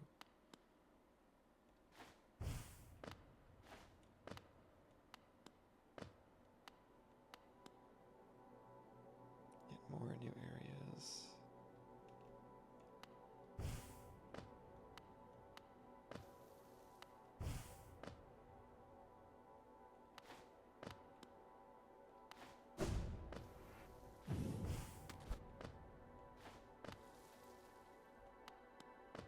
I don't want to like take damage. I kind of feel like you have to not take damage the way this area is designed. Is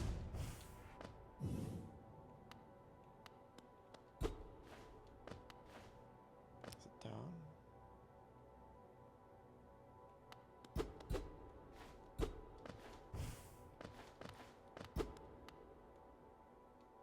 It's like, I'm like in a dream zone.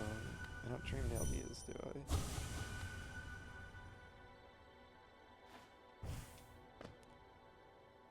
Oh, that's a rough one, buddy.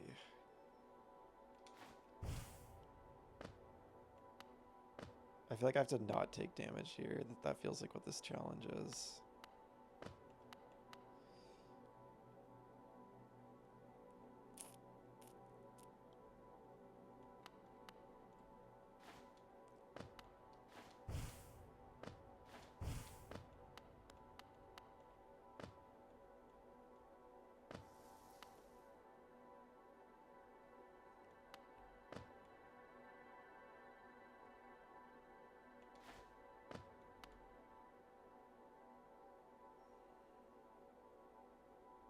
That right side looks so rough, but I feel like this is gonna dump me into spikes. Yep.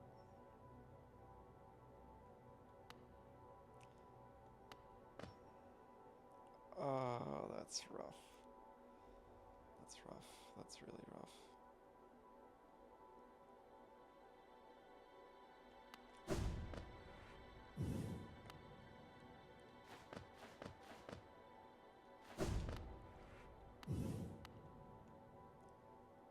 Ooh, is that a hidden path on the side? Do we risk it? Oh, I don't think I have my knockback charm equipped. Eek. Anything up there? Okay. So pretty. Love this so much. What an aesthetic with like the blue and everything.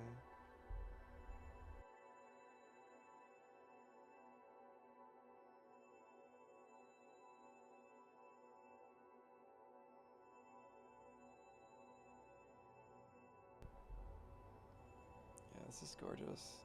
I love that earlier area where I got this charm in the first place, like Joni's like tomb with all the butterflies. It was one of my favorite areas in the game.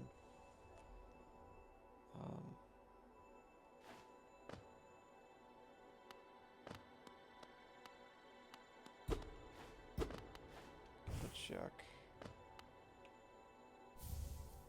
Lifeblood core. Oh, it's on the left path though. Oh god, the game does it again. The game does it again. It warps me out.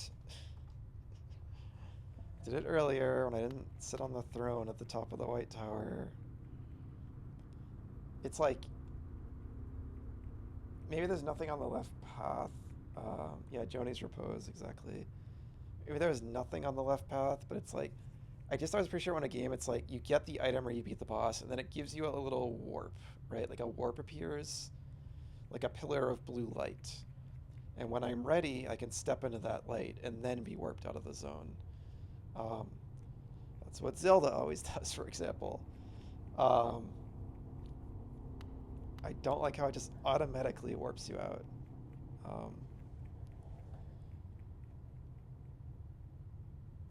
Yeah, and I'm guessing if I had taken damage, I think I just can never go back there now. I'm guessing if I had taken damage, I wouldn't have gotten this item, maybe. That's the last term. Contains a living core that bleeds precious lifeblood. When resting, the barrel gain a coating of lifeblood that protects from a large amount of damage.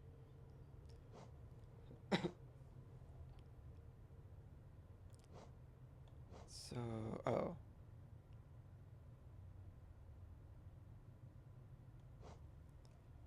So when I lose all these lifeblood, I still have my other health underneath it, and I can still heal.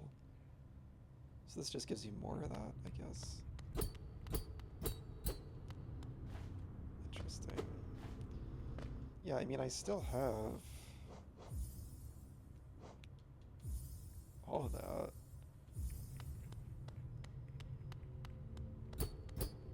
Yeah, go ahead, shoot.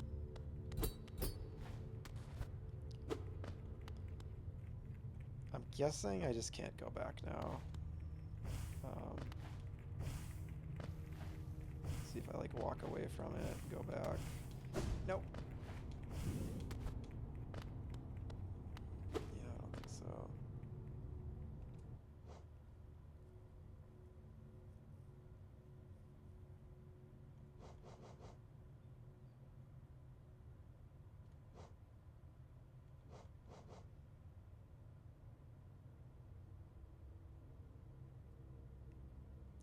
Did I not use it?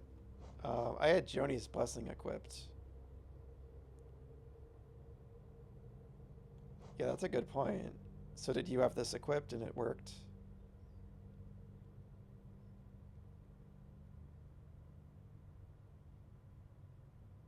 Oh, you can use both? Oh, yeah, I didn't even think to do that. Yeah, that would have saved some trouble. Yeah, because Joni was in the butterfly area, and that's what I was thinking about. I don't even remember where I got the lifeblood heart.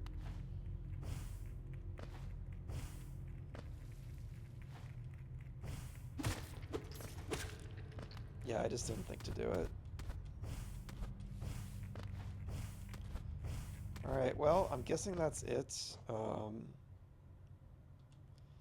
Oh, by the way, when I was talking about the world going lower and lower, I love how then you go even lower, right? There's even an area beneath this that's not even on the map. I love that. So before the DLC, there was probably just like nothing there. Okay, well, that's cool.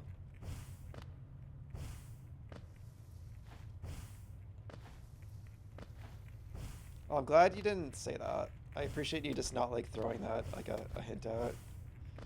I definitely appreciate that, because definitely a lot of people would, you know.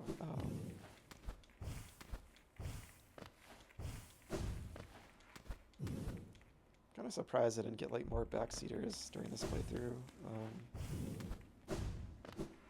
Most people that have come in have been respectful. There was someone that came in like way earlier, like very early in my playthrough, and like their first message was kind of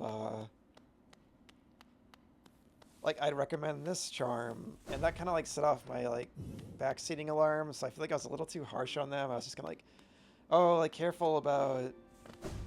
I probably wasn't. I'm probably just being hard on myself, but I was like, yeah, careful about tips. Like I said, like I think I said welcome, but careful about tips, and then they just like left. So. But I think I just kind of like jumped on their message.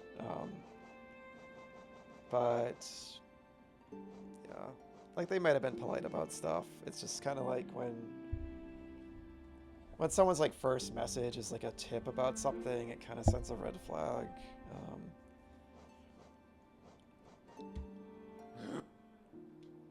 So I know some people just come into Twitch chats and just are like, okay, here's what you gotta do. And it's like, no, don't want that. And some streamers do, you know, obviously accept that, and that's totally cool. Just not me. What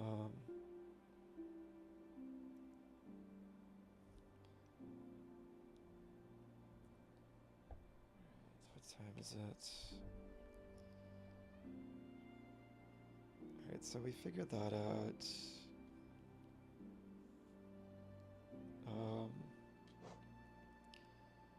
We'll put a thing by the god home.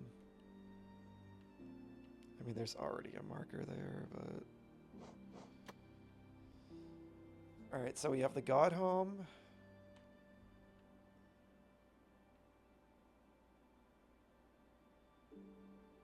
Zote. I did want to go up on the mountain and talk to the white lady again. I might do that stuff off stream because it's so minor and it's probably not going to lead to anything anyway. But I want to try to figure that out too. Oh, well, let's go get the last charm. I never opened that door. I don't know how to.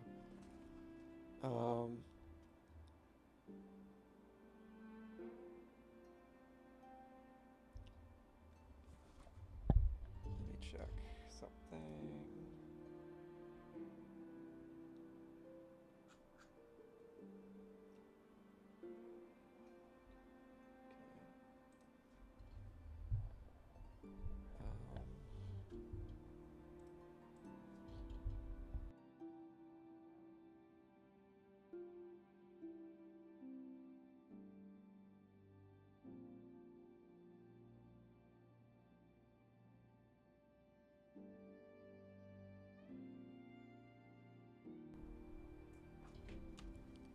Let me check my notes here for a sec.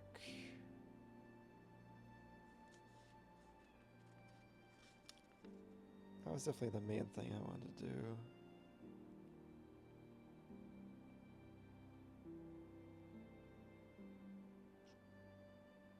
Okay.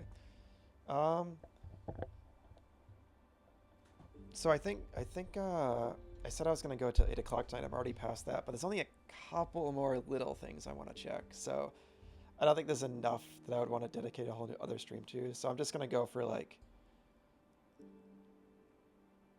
probably till like 9 o'clock, or as soon as I finish this stuff, maybe like 9 o'clock EST. So I'm going to take a really quick break, and then I'll come back and I'll do kind of like the remaining little lingering. There's just a couple other things I want to check.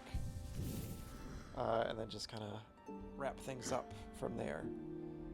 But yes, again, stay safe, Chloe. But yeah, I'll be right back. I'm just gonna take a quick break.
Okay. Yeah, this has just been kind of a weird stream because, again, I did the state of play earlier, and then I actually ended the stream after that just to split the VODs up. Because I don't know if I'm going to save that state of play stream. I'm just a little worried about stuff getting copyright flagged. I think it would be okay, but we'll see. So yeah, I just kind of like switched streams without really like taking a big break. And so yeah, I haven't really like taken a break in like 4 hours or however long this has been now, since like 5 o'clock. So yeah, thank you for the welcome back. All right, so I want to remove this, and actually we should, I want to see, try that new one. So what does this do first of all? Okay, that gives me 2.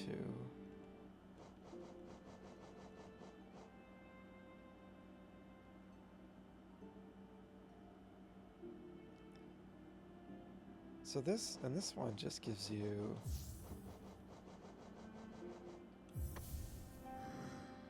yeah, and that's just, so we can't heal, so this one just gives you a couple, but you can still heal. So let's see what the core does.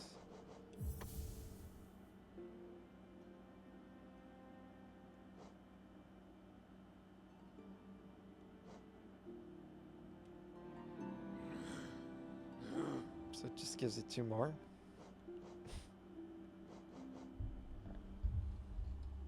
All right, yeah, enjoy.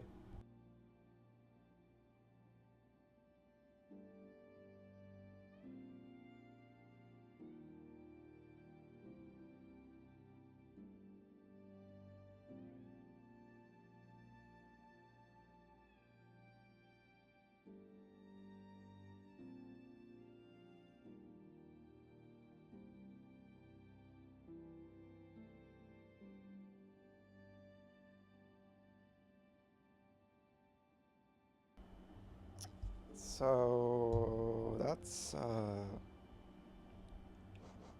anticlimactic. That's it. Just gives you 2 more, like 4 instead of 2.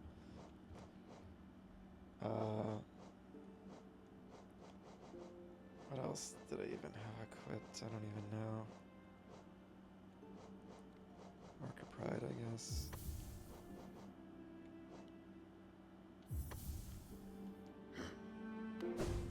Alright, So let's go visit the charm maker.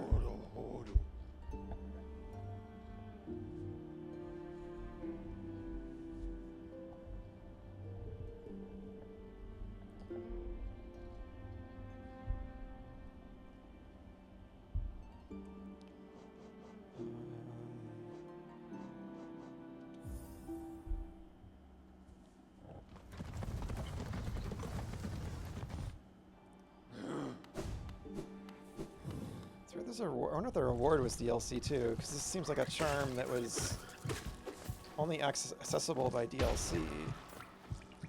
But it seems to count towards the final charm rewards. That's interesting. Maybe they just accounted for that in updates or something.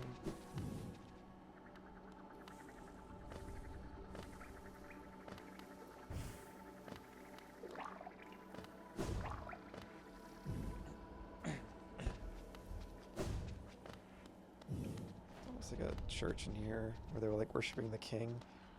That makes sense because we're technically in like a town, I guess, and it's the people of Hallownest to worship the king.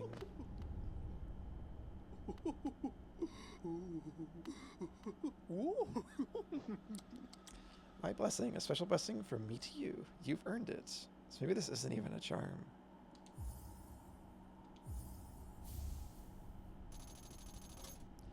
My dear, a blessing for you. With your excessive patronage and those startlingly good looks, you've more than earned it. Are they just gonna, like, give me a smooch? Is that what's gonna happen here? Yeah, I saw it coming.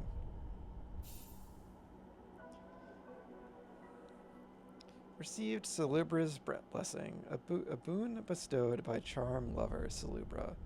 Those blessed are followed by beauty and love.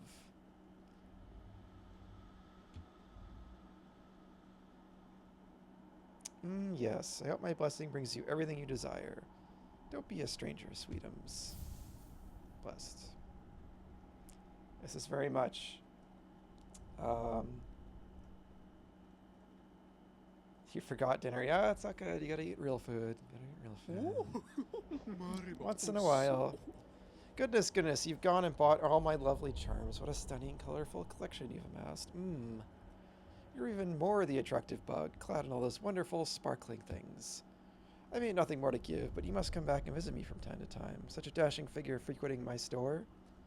I bet the whole village is jealous. Do they mean Dirtmouth or the ruined village outside? Do they not know?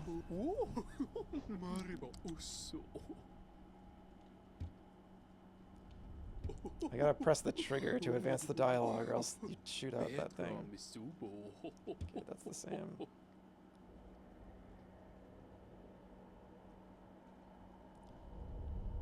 You gotta, oh, I see what you mean. So now you gotta eat dinner.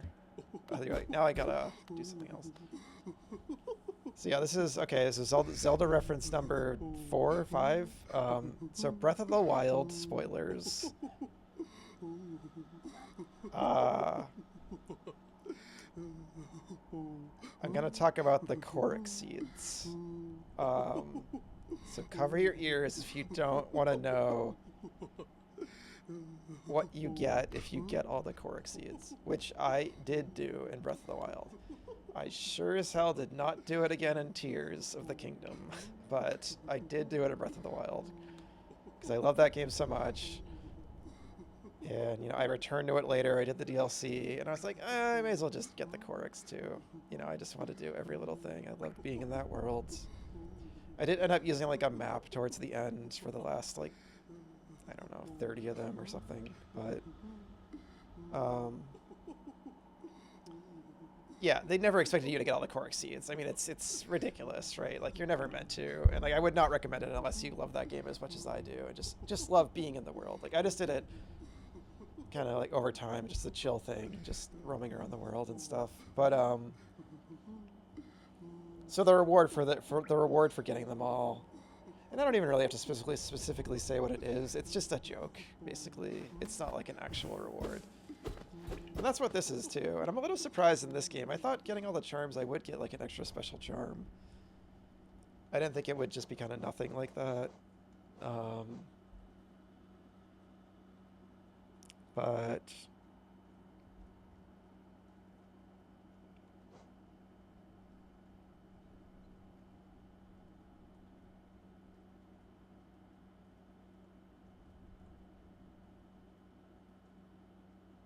yeah, I was kind of expecting something, but oh well, I don't know. We did it. Whatever. We have all the charms. Let's get out of here. Moving on. Done. Her love means nothing to me. That's right. The only love I care about is Quirrell and the stag beetle. And maybe Hornet. Maybe Hornet.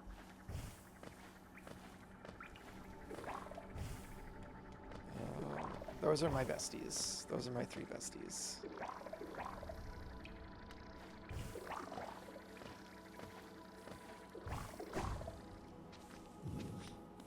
I also like him, the accordion player guy. I like him too. And so it's okay, but, you know. So it is, so it's doing his own thing. Alright. Let me...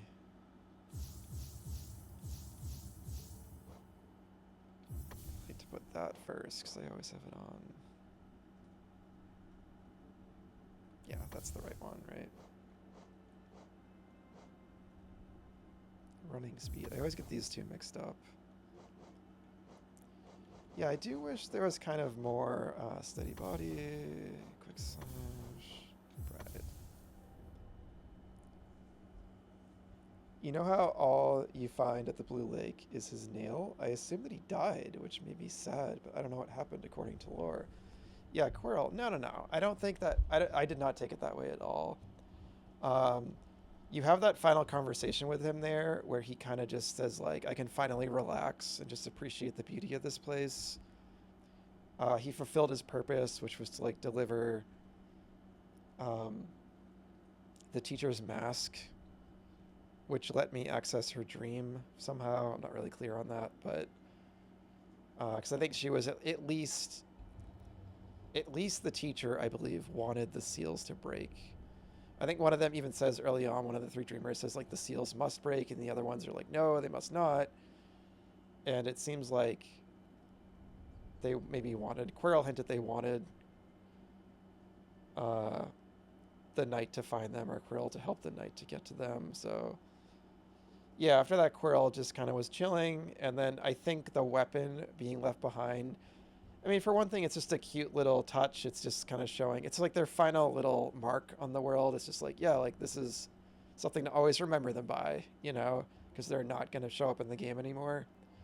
But I think it also represents them just putting down their nail. Like, they're done with fighting. They fulfilled their purpose. And they're just going to go chill out somewhere. I don't know. I think it's just that.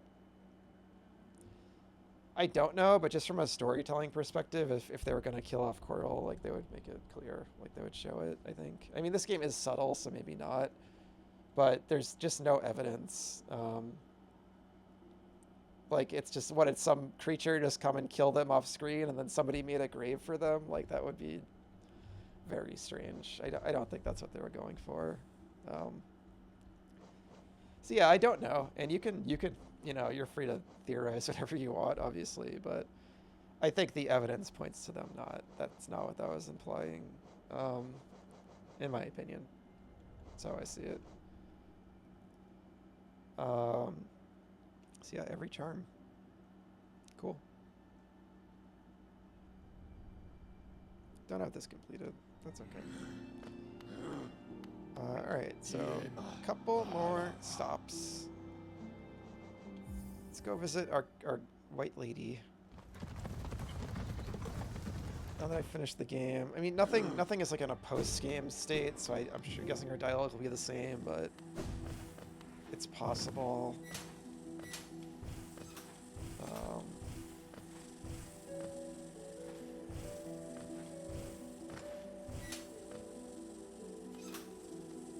Other way. So yeah. Oh, I was gonna say earlier, I think I lost my train of thought, but yeah, I do kind of wish there were like some more cool movement technique. Think I kind of said it earlier. Because I was saying, you know, what I love about the game, and it's funny, I haven't talked about like the core, you know, mechanics that much, but I think it just kind of goes without saying, they're great. You know, like the game feels great to play, the movement's really fluid. I think the jumping feels really nice. I think the White Palace was interesting because it proved the game is as much a fun, effective just platformer as it is like a combat action platformer. And that's impressive. Early on, I thought the nail's reach was a little short, but then you get the ability to extend it, which is great. Sometimes I kind of wish I could just hold down the attack button and just, instead of constantly mashing it. And that can be kind of an accessibility issue too for some people. If someone has some kind of disability, physical disability, where mashing is difficult for them, that's a bit of an issue. I kind of wish there were options to tweak that. I'm guessing it was like a difficulty balancing choice, but still. I think that option should still be there at least. Probably some more accessibility options in general, because I don't think the game really has any. But yeah, I'm not really sure. It might have some kind of like beneath the surface. But at least that's like one thing that stands out to me as a potential issue. But yeah, I loved when I figured out this downward slash move. I think that's so fun. I love you can just keep bouncing off enemies. It's satisfying in combat. It's satisfying to do it. I don't think you can do it on these. Yeah, you can't do it on those. But on other spikes, you can use it to just bounce and traverse.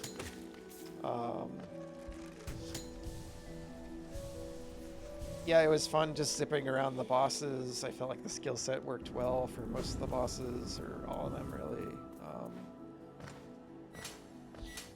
There could have been other dodgy moves, but yeah, I mean, I think just the way you're so snappy and it's so responsive that it was always a lot of fun fighting stuff.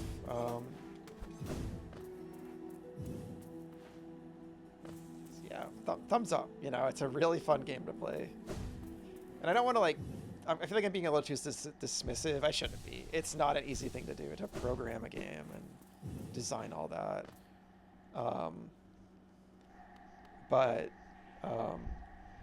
Yeah, I just think it's one of those things that I think anyone not everyone, you know, it's all subjective, but, you know, is it maybe like my favorite game movement-wise? No. You know, again, I think they're, especially moving around the environment, I know you get some badges that let you dash faster. There's like the badge lets you downward dash. I kind of wish some of that stuff was just a permanent part of your skill set eventually, because I just never wanted it to take up badge slots. That was kind of an issue. And while on the subject, I think equipping this to see your icon on the map just gets kind of annoying, even though it's an interesting idea. I think not being able to equip equip charms when you're off a bench. I'd have to think about that more, how that would affect the game balance, because you could kind of swap them on the fly in a boss, and that might break the game or be hard to design around. But part of me wishes you could do that, but that never got too cumbersome. It was kind of fun when I got to a bench to be like, oh, let's check my charms, you know, let's try something new. Maybe that's also why they did it. They wanted to encourage you to actually go out and try the charms for a while, instead of constantly changing them up. So I could see a couple of reasons for that. So yeah, some of the traversal movement maybe, but it's still really good, you know, and it works well for the game.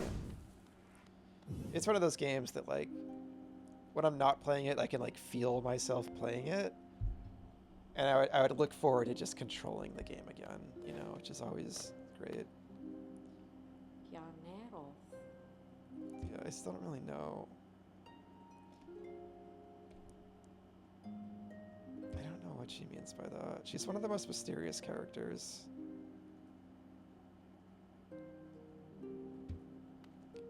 And she's like made out of light, so maybe she's part of the whole light thing.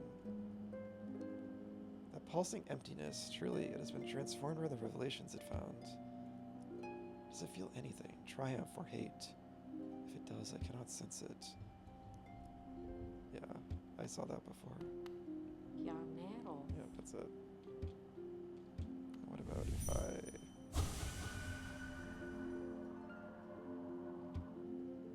I think I saw that before. Yeah, and I was kind of thinking there's kind of something that hints she might not be benevolent, but I think that was just the greenkin kind of being cautious around her. I don't think necessarily means she's not good or whatever.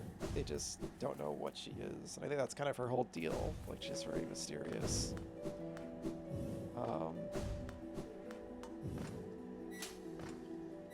I love this song, this area.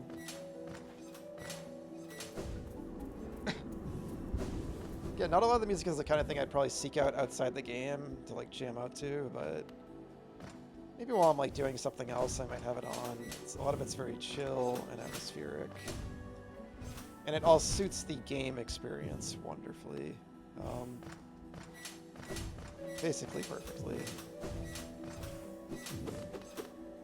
There's kind of two kinds of game soundtracks in my opinion. There's like one that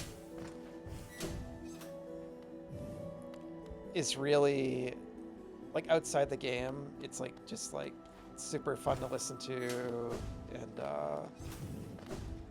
jam out to and all that. And then there's the kind that's more intrinsically tied to the gameplay experience, where it really suits the game super well, but outside the game, it might lose some of its power. I kind of feel like this is more the latter. And neither of those are valid, you know. There's any kind of soundtrack is valid. Is there a station here? No. You really just gotta trek up there.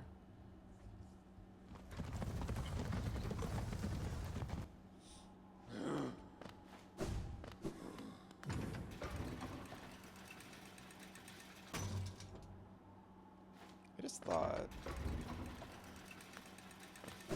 did I ever do this to them? Yeah, I did do that before.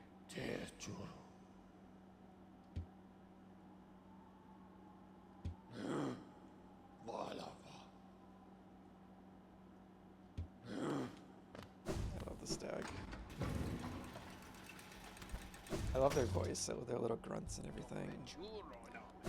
No, they're just like nice, you know, and they're really like, they kind of like, they actually have interesting things to say about all the areas. Can I like dream nail the graves?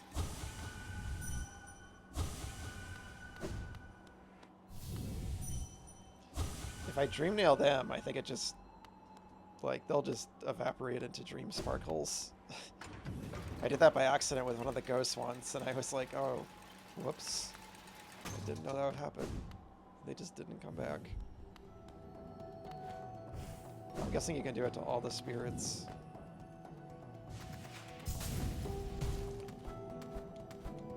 I was kind of dunking on this area for not, you know, the aesthetics are not the best in the game to me, but or the most like interesting, but I do really like the music and the way it ramps up and everything. I like the platforming challenges here. I still think the area has its place.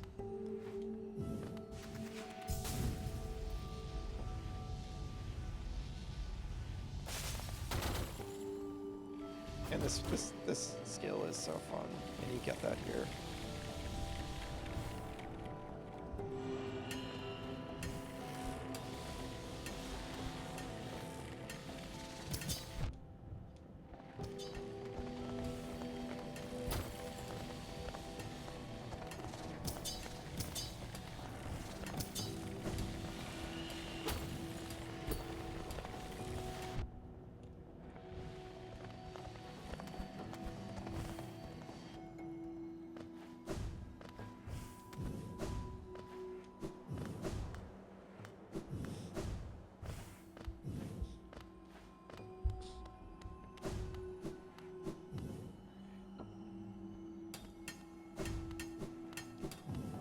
gone up to the mountain peak several times. 'Cause I keep feeling like there's just gotta be something up there I'm missing, because it's such an interesting area. And there's all those things that light up, but there was just like a Hallownest seal there. And that was it. But I have like the seal of binding now and all these weird charms. I'm wondering if it's anything here. And it feels kind of appropriate to, at least for now, conclude my adventure here. Because I think this is probably the last thing I wanted to check out for now.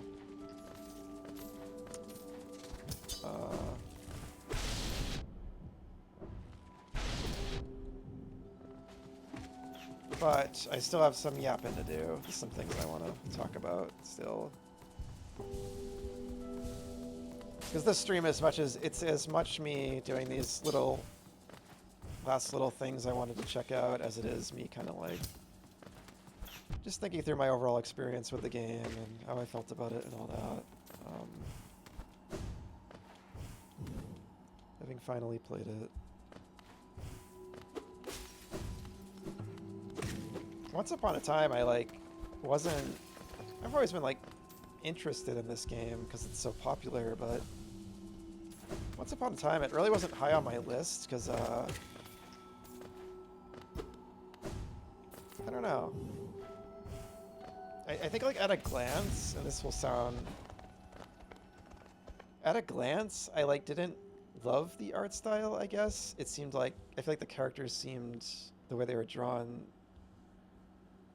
seemed really simplistic, and I kind of just saw a lot of environments that kind of looked like this, where it's just like a cave.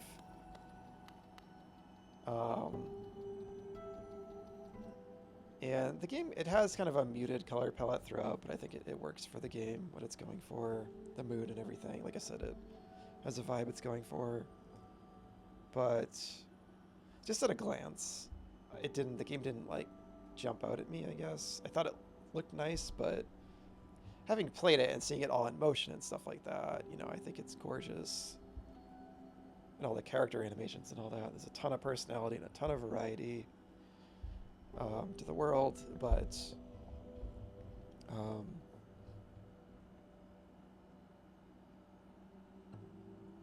yeah, I mean, I think the areas are varied, but they all kind of fit like this central theme, which I think is cool, you know, and they still feel distinct. But at a glance, I can kind of see why I felt that way. At a glance, you know, it kind of, you might see a couple screenshots and it might look kind of like samey and stuff. I don't know.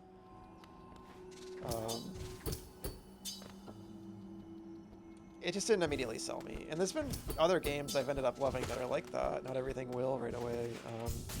Celeste was another game like that. At a glance, I wasn't interested in that game. And then I heard about like the themes in its story and everything. And that it was about like anxiety and things like that. And this like personal journey. And, you know, and then I played it. And I think Celeste is incredible. It's an amazing game. It's some of the best storytelling I've ever seen in a game. The way it tells its story through its gameplay and everything. And one of the best designed games. I know, diabolical, right? And I still wouldn't say Celeste's art is my favorite. I think it works for the game, and there are some really beautiful areas in the game. It's just like a personal thing, you know, style. But there's so much more going on in that game that, like, I don't even care, you know. And the art works well for what the game does. And I think like the character portraits and stuff are really expressive and nice.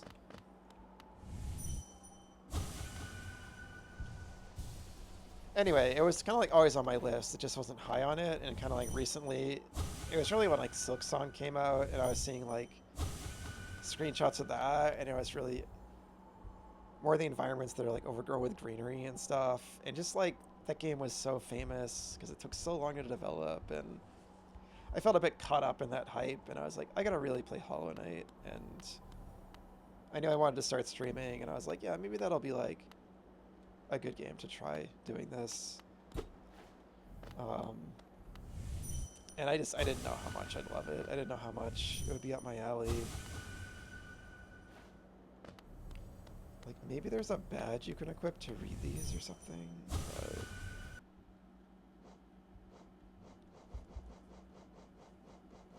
Yeah, I don't know. I'd have to go, like, through all the badges, and it's such a pain to get up here. I thought maybe the Void Heart, or... Actually, I want to read that.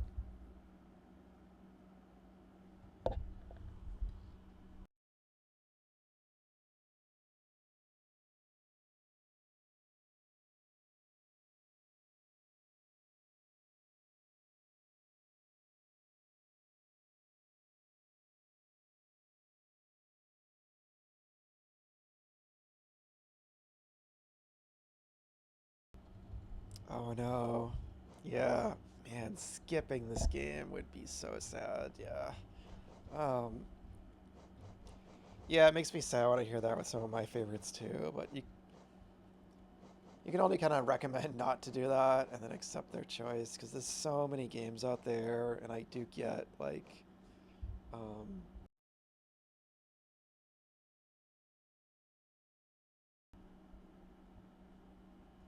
making that kind of choice. Like, I played The Witcher 3 last year, actually, for the first time, and I didn't play Witcher 1 and 2. You know, I just, like, I don't... I was like, do I want to get the full lore? And I usually do, but with that game, I just kind of played it on a whim. I was like, I heard it's okay to just jump into it, and it was mostly fine. I was obviously missing out on stuff,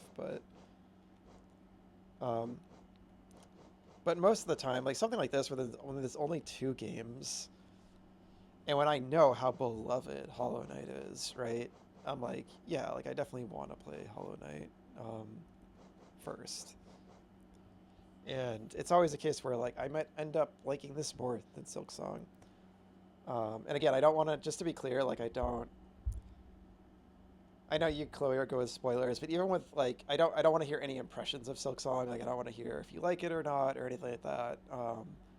I like to just avoid, if it's a game I know I really am definitely gonna play, I just don't want to know like anything. Like, usually even like reception and stuff, I like to look into after. So I just want to be like clear about that. Um, but because I will play it eventually. Um, I thought this might do something up here. But yeah, I do look forward to it, obviously. And like again, I can't imagine skipping this game. So let me check my notes.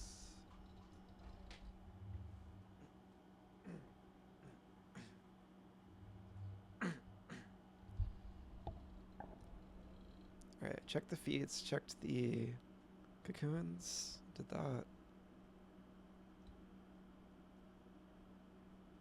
Okay.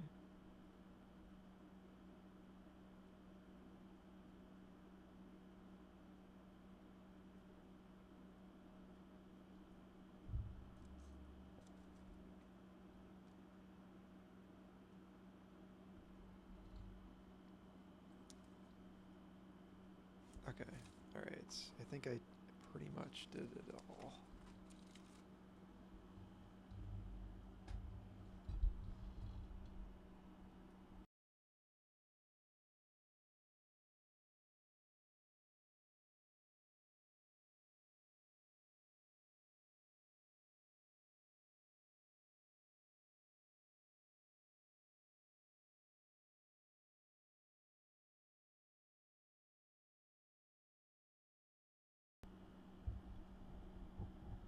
I have been drinking water. I've just been talking so much.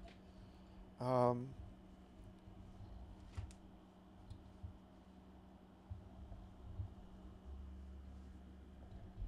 is it jarring? Yeah, I have a lot of.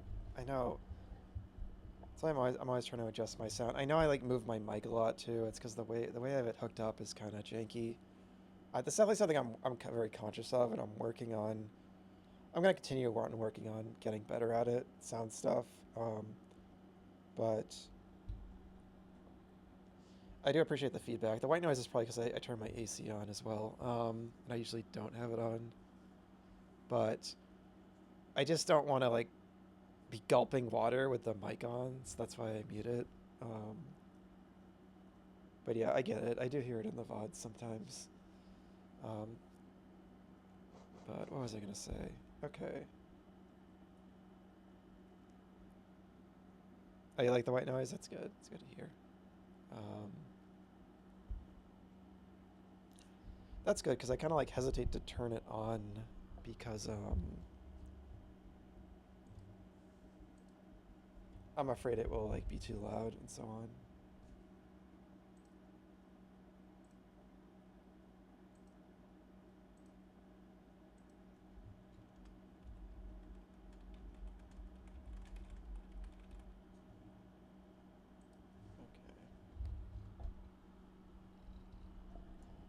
I do love white noise too. Yeah, I always I like sleep with white noise and stuff. It's very calming to me as well. I used to have like a white noise app. What was it called? I can't remember. Sound something. I don't know, but anyways, it was this app that had all these different white noise. I think you can just find it like by Googling.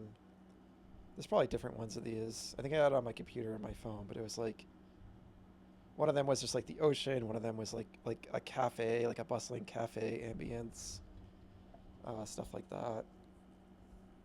Which is kind of different than just straight up white noise, but okay.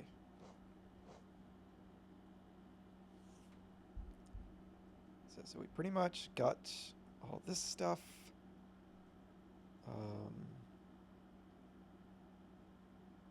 Never figured out what the eggs are for. Did all the charms. Haven't finished that. I'm guessing the ones I haven't encountered are... It's like 5. It's probably like the bonus bosses on the God Home. And then we get to the map.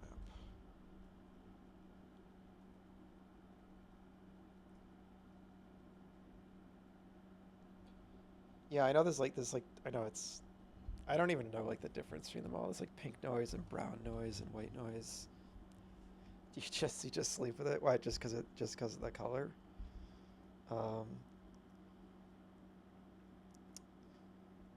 But yeah, I'd have to like listen to them all to know the difference. All right, so that marker is Zote. It feels cuter than white. Yeah, I get you. I understand. That one's Zote. That's the God Home. Oh, it is marked. They filled it in. I'm guessing that other way was nothing. I don't know. It's not represented.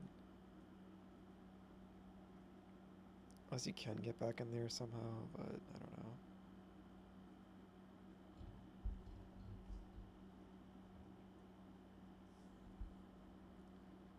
That. Yeah. That. Okay, I'm gonna go to there. As far as this goes, I feel like there's still something I'm missing, but maybe it's nothing. Okay.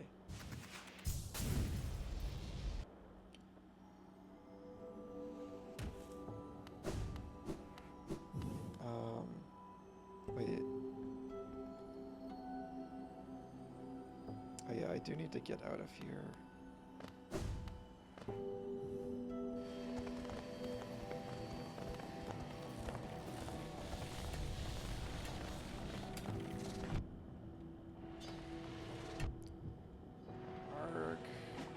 I'm just trying to leave.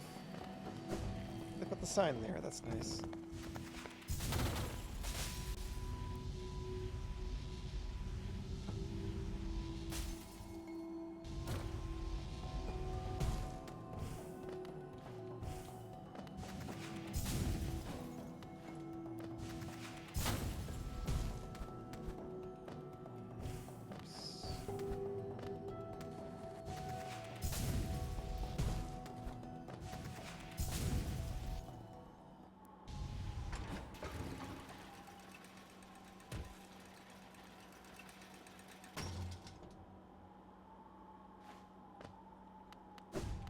Oh, you're still working on upgrading the Dream Nail?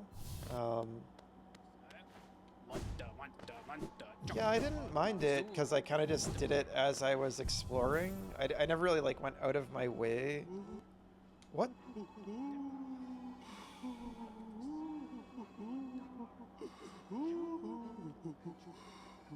Oh, they refill your soul. Oh, so it is useful. That's actually awesome. That's a pretty good reward. I don't really need it anymore, but so it does do something. Even here at the very end, the game still has little moments like that that catch me off guard and surprise me. Amazing.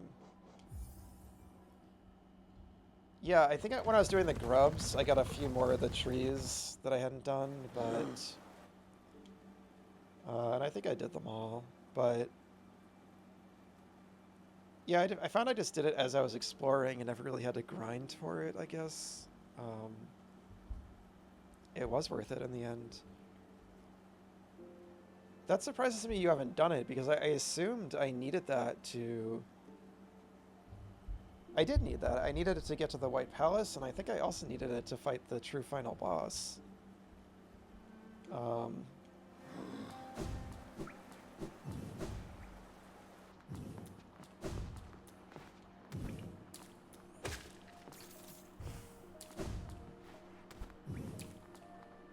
Unless you didn't do those things, then you've just seen others do it. I guess I just kind of assumed,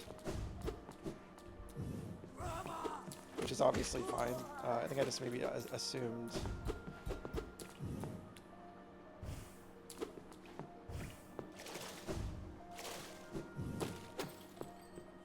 Because you're just like so knowledgeable about the game and stuff. Oh my god, that's so obvious. How did I miss this? Obviously, I come back here and I immediately figured out this thing. I have not figured out the whole game. Ridiculous.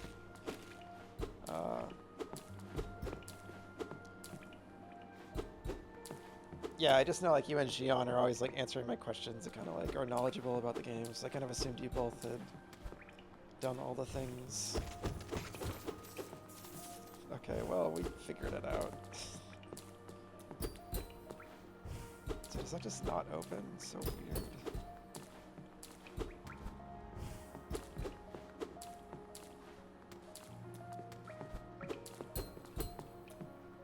Well, there you go. That's how you do it. Okay. Hilarious. This game is a funny game. I was just yapping, and I just did that without even thinking. I don't even think I was, like, trying to look for how to do it. It's so funny. Can't really see it. I guess you kinda can, actually. Yeah. Anyway.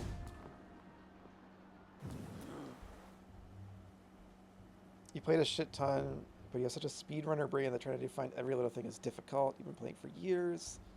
The same save. I get it, yeah. That's totally fair. Yeah, everyone plays games differently.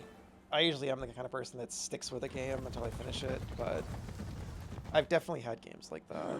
I think one of the examples I can think of is, one of the biggest examples of that I can think of is, I don't know if you're into like RPGs at all, or like JRPGs, but I do enjoy them, and there's one called Ni no Kuni, Wrath of the White Witch, and it was like animated by Studio Ghibli, which is obviously why I wanted to play it.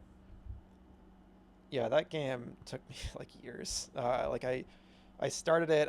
I'm not really. I like there's so much charm to it. The visuals are great, and the music, and it has a lot of stuff going on in its story I like, and the world is charming, but I just think the combat system in it is really rough. Like one of the roughest RPG combat systems I've ever experienced. And that, and just some other things. It took me a while to get through that one. I did eventually finish it though. I feel like that often will happen to me with an RPG over other games.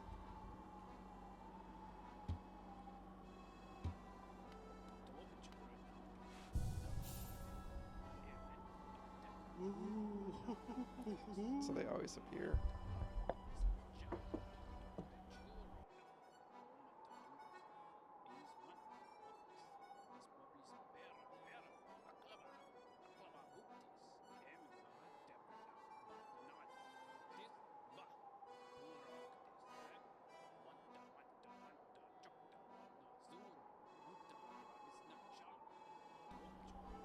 Sorry for the muting.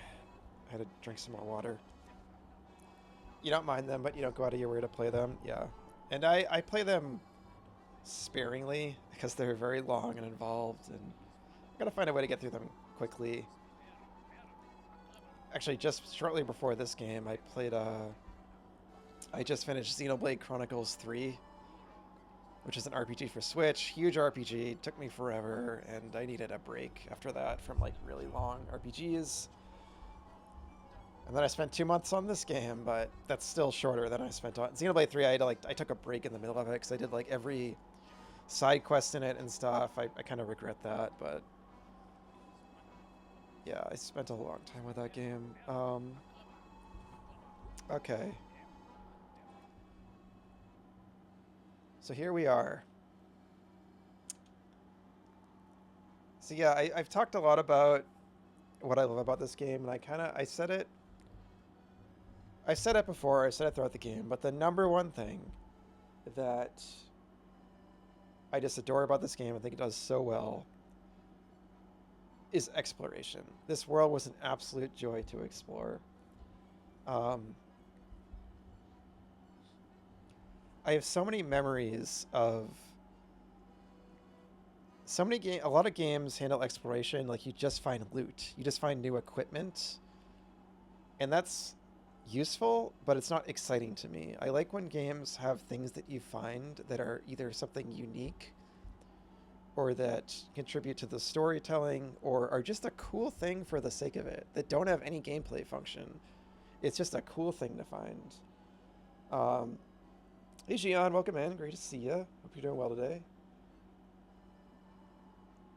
Oh, you have a question for Gian? Yeah, we were talking about that. And I said this before, and I talked about it before, but I really, it's kind of the last thing I talk about with my experience with this game and why I love it so much. This is the reason. This is the number one reason that this is one of my new favorite games of all time, and why it's like exceeded my expectations, as opposed to just being like another really beautiful looking, well playing, cool game. Because this game had a billion tiny moments that surprised me and filled me with wonderment in exploring this world. I remember I went back to the King's Pass.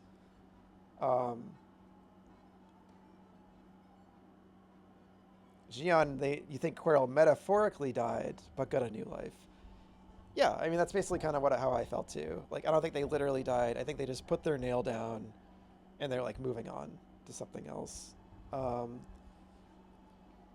I remember like there was a moment where I was like, I want to go back to the King's Pass because I want to see if you can actually climb where you started with the wall jump I got. And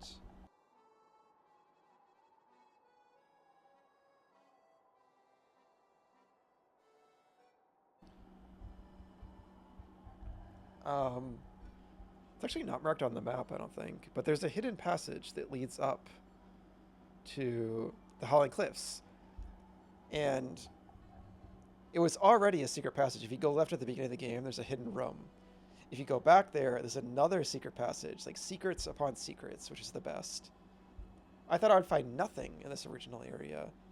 But when I got up here and a title card showed up for a new area, it blew me away. I was like, this is so cool that there's actually a whole area over here.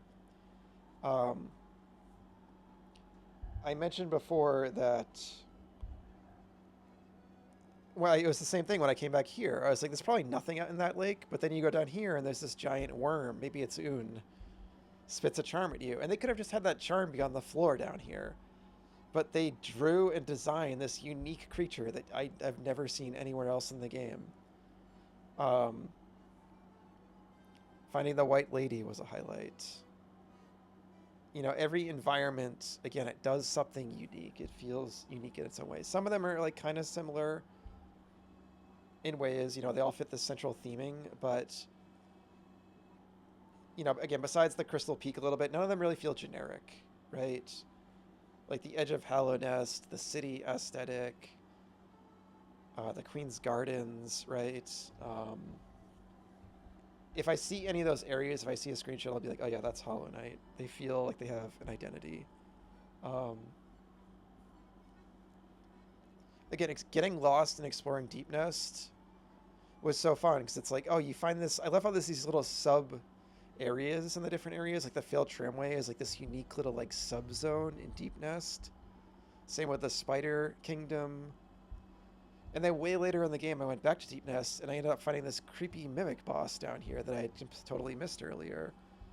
And so many times there's been things with the game where I've said like, oh, it would be so cool if this happened, or I thought that.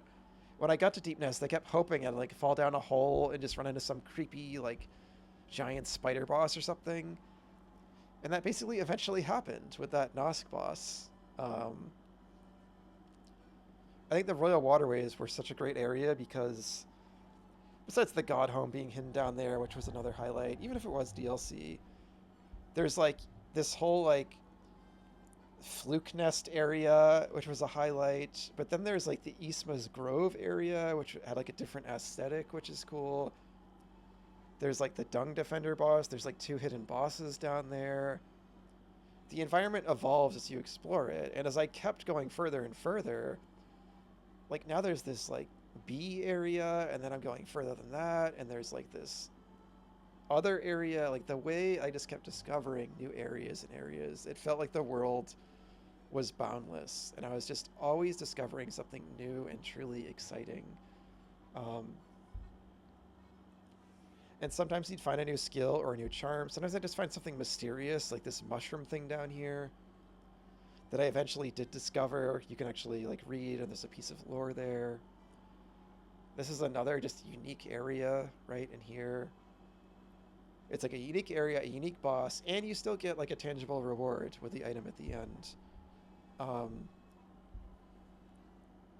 But there's stuff like this area where you can just have this nice quiet moment. You walk in and you hear this person singing, and then you can just sit and listen to Marissa sing. And there's no real gameplay purpose. It's just another cool little piece of world building. It's just another cool thing to find. I mean, finding the Grim Troop, even though I didn't enjoy doing the Grim Troop side quest really, where you just had to track down the little minions and kill them, finding that was such a highlight. Going back here, I remembered that body there and summoning that. And yeah, they did add it as DLC, so it's like my experience is different than people who play this without the DLC stuff. But still, like my experience, like, you know, the experience I had with the game, having that stuff organically woven into the game just made it that much more incredible. But there's so many other things, and everything's mysterious. Nothing is like spoon-fed. I found like the Dreamers here. I learned about them. I just gotta like find them and figure out what's going on with that. Piecing together the storytelling, like, I wouldn't say like the narrative in this game is like blow me away or anything. You know, it's not like the kind of story where it like deeply moved me or like it,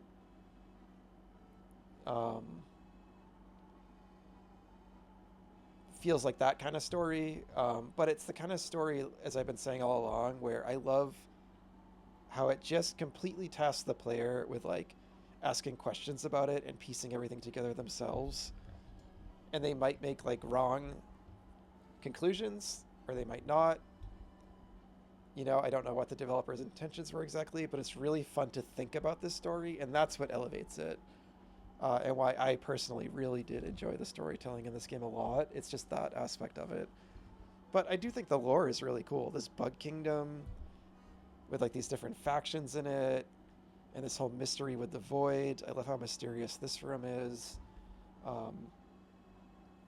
There's still a lot going on in the lore. It's very layered and intriguing.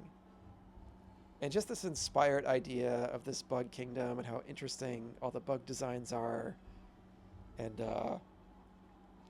this idea they all wear masks. Maybe they're all shadow people made out of voids. And maybe that's why the light was an infection for them, right? Maybe I just figured it out. Maybe the light was an infection because everyone's born of the void. And the king just kind of gave consciousness or something, or souls to like the void. And that's how they were able to like birth these new void beings down below. But the king didn't give them souls. They just kind of groomed them to be this vessel for the infection. So maybe that's what it is. It was like the void supplanting these light people or the moth people or whatever. And the infection was like, that's why that was an infection for them, maybe. I don't know. It's just another theory. And that's why I just keep thinking of this stuff, and it's just fun to speculate. But yeah, and then just finding all like, you know, just stumbling on like the mantis lords for the first time, all like the optional bosses, the lost kin over here, and like the fact there's this whole challenging platforming dungeon hidden in the game, I think is so cool. How well hidden the entrance to the hive was. It was like just exploring it for the first time was great, but also backtracking kept yielding more and more layers to the world. It kept peeling back more layers. And I still have that feeling where like in the end, it's almost like the world feels small because I've grown so familiar with it. And that's always a thing that happens. That even happened to me with like Breath of the Wild, Zelda reference number 6, I think. The world starts to feel homey and cozy in a way, which is just an interesting thing that happens with these games. I love the feeling of when it feels boundless, but I also like that feeling in a way, you know, where I just get familiar with it and I know it so well. And here, like at the end of the journey, you know, I feel attached to the world, and I feel like that's, you know, has to do with a lot of reasons. It's design and the narrative and visual design and just spending so much time with it and just how special it is at the end of the day. But yeah, there's so many. 108 completion now. I just noticed that. So 9, 10. So we're 4 off, I think, from the full completion.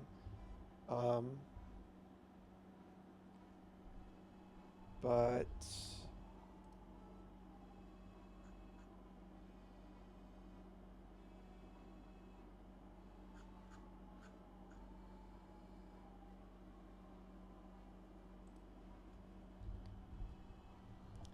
and I never figured out what the rancid eggs are for.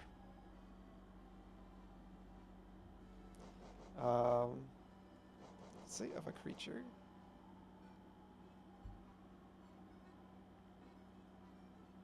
An unknown creature.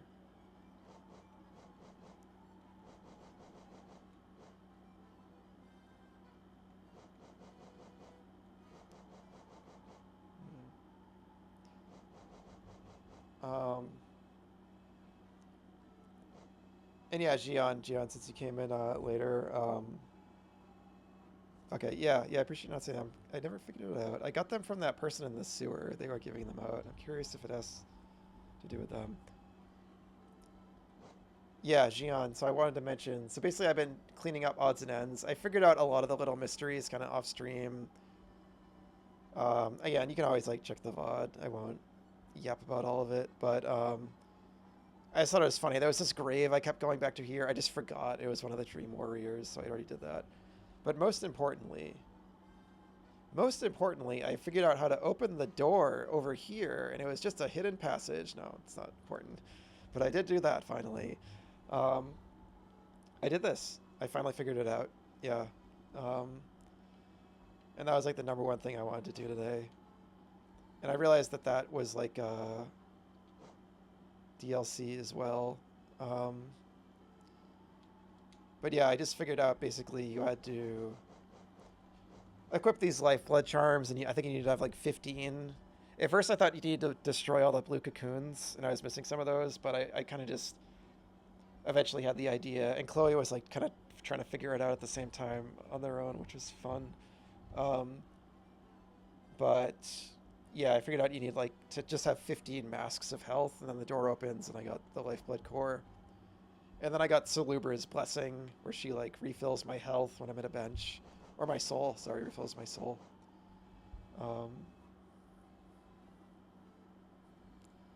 But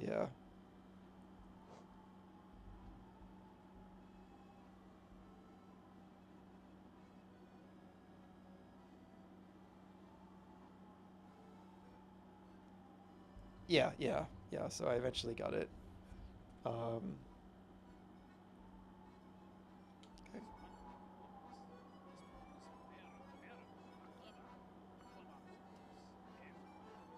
Soothing sounds of Zote. And I think that's where we're gonna call it.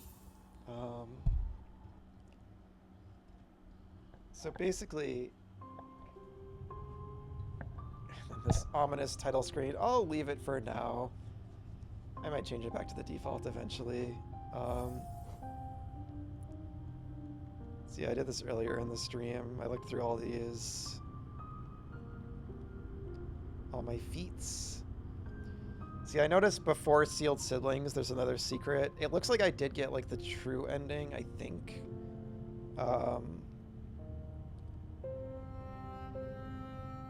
I'm not gonna ask for sure for now to confirm that, but it seems like I did. That was like, but there's another one. I'm guessing you might get that if you don't go down and do the void stuff. Because the only reason I was able to like defeat the Radiance in the end is because I'd unified the void and had all my void siblings with me. So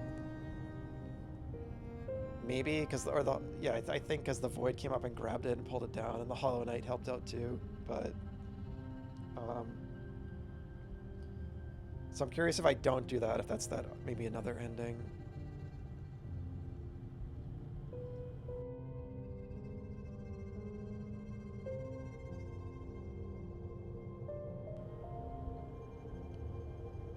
What tripped you up last time was you either forgot or didn't register that blue masks can go beyond your default max health. Okay, yeah, gotcha. And then pure completion is 112 game completion. So I did see that. So yeah, and then I wanted to check. So yeah, so basically, this is kind of the remaining stuff. And like I said, I do at least want to go to the God Home. I want to do at least the dream bosses eventually, the Zote fights, and the other God Home Pantheons. I don't know if I'm going to do all the other extra little like bonus boss challenges in the God Home. But eventually I want to do that. Again, I don't know if I'm going to do it on stream or off stream. At the very least, I won't stream it for a while, and it would be the kind of thing where just randomly I'd be like, oh, I just jump back into the game and grind some bosses and chill. It would be that kind of thing. But that won't be for a while. You know, I'm going to take a break from the game to do other stuff. You know, I've been playing this for 2 months. I loved it. I love this game. Definitely a new favorite. So I'm going to hold off. And this, I know there's more stuff with that I might do on a replay. So I'm not going to read these. I read that one earlier. I did want to check this, though, now that I saw that.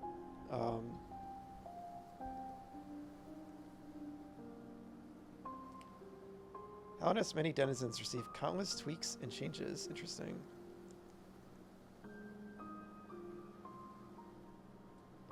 Challenge the ferocious knight protector of an ancient queen? Oh. So the hive fight was a new boss, maybe? Did they add the whole hive area in, I wonder? Interesting. I'm guessing that's what that's referring to. I wouldn't have expected that to be one of the bosses they added. Some smarter, some harder, one receiving a suite of new moves. Interesting. They changed a lot. Oh, so they didn't have map markers originally. I kind of wish they fixed the rest of the map issues, though. Oh well. But anyways, I don't want to go too on. I applaud these devs, and it was a small. I saw in the credits it was like a small team. That might be the credits for the DLC. It might be different. I'll hold off on that too, because sometimes credits can even have spoilers, like, oh, designer of this new boss, right? Because I know there's other bosses in the God Home I haven't seen, I think, so. Or yeah, because I don't have the statues for them yet, so I'll hold off on that.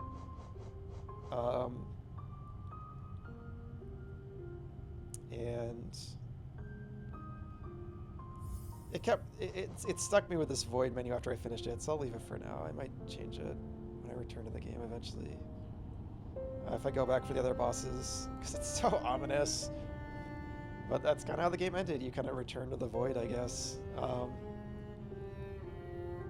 And that melancholic, dark, kind of fairy tale feel I've been going on and on about. So that's the plan. I forgot to respond to your message earlier, Claire. You mentioned, oh, you'd love to see me stream Silksong. And yeah, and again, for now, I'm still feeling out streaming.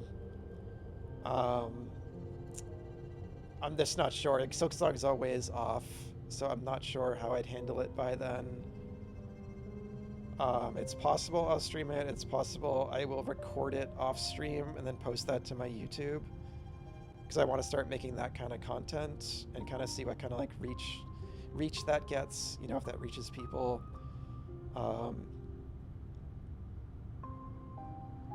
This is something I've been hesitant to talk about, because this is the kind of thing I kind of like told myself I don't want to talk about this too much on stream, but I did, which is basically like viewership and stuff like that. You know, this was my first ever game I streamed. You know, and several people stopped in here and there, and you would kill for Silksong would feel it out, yeah. And obviously, you know, I appreciate y'all being here. It was really fun to kind of do the finale with you guys hanging out. But I did realize, you know, this is a very oversaturated category on Twitch. I kind of took a peek at the Hollow Knight page the other day, and yeah, there's like dozens of people playing it, you know, for the first time and everything, all kind of around the same kind of viewership and stuff. And I'm trying not to dwell on that too much, but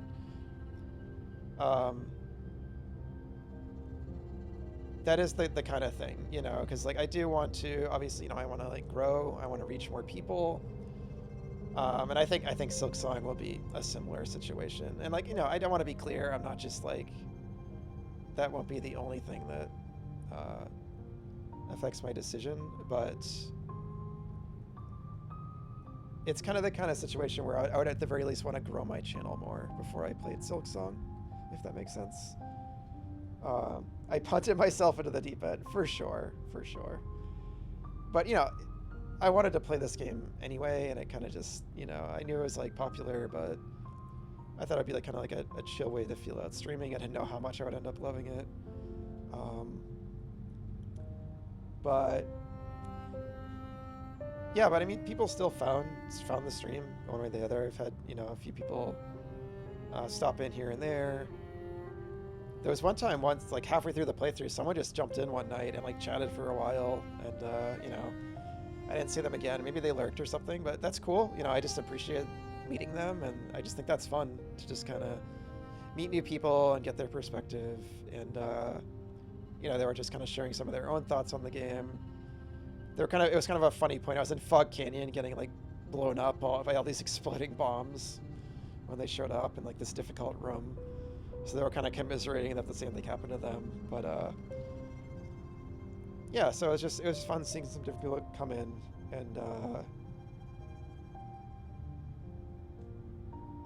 on the other hand, more people are looking for Hollow Knight. You mean rather than Silksong? Yeah, I was a little curious how you found me, Chloe, because you just kind of showed up at the start of stream one day, and you know, just started chatting and everything. So it's just kind of, I don't think anyone else had shown up like right at the start of a stream. So it was just fun to have someone new like right at the beginning of a stream. But But yeah, I appreciate you hanging out. I appreciate you following, and everything. But yeah, it's been nice to meet you and go on this journey. Yeah, thanks for sticking around and watching. You're a nepotism fan, yeah.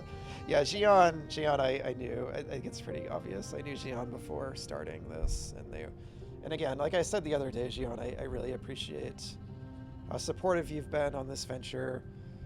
And again, Chloe as well. Thank you for hanging out. I do appreciate you both being here.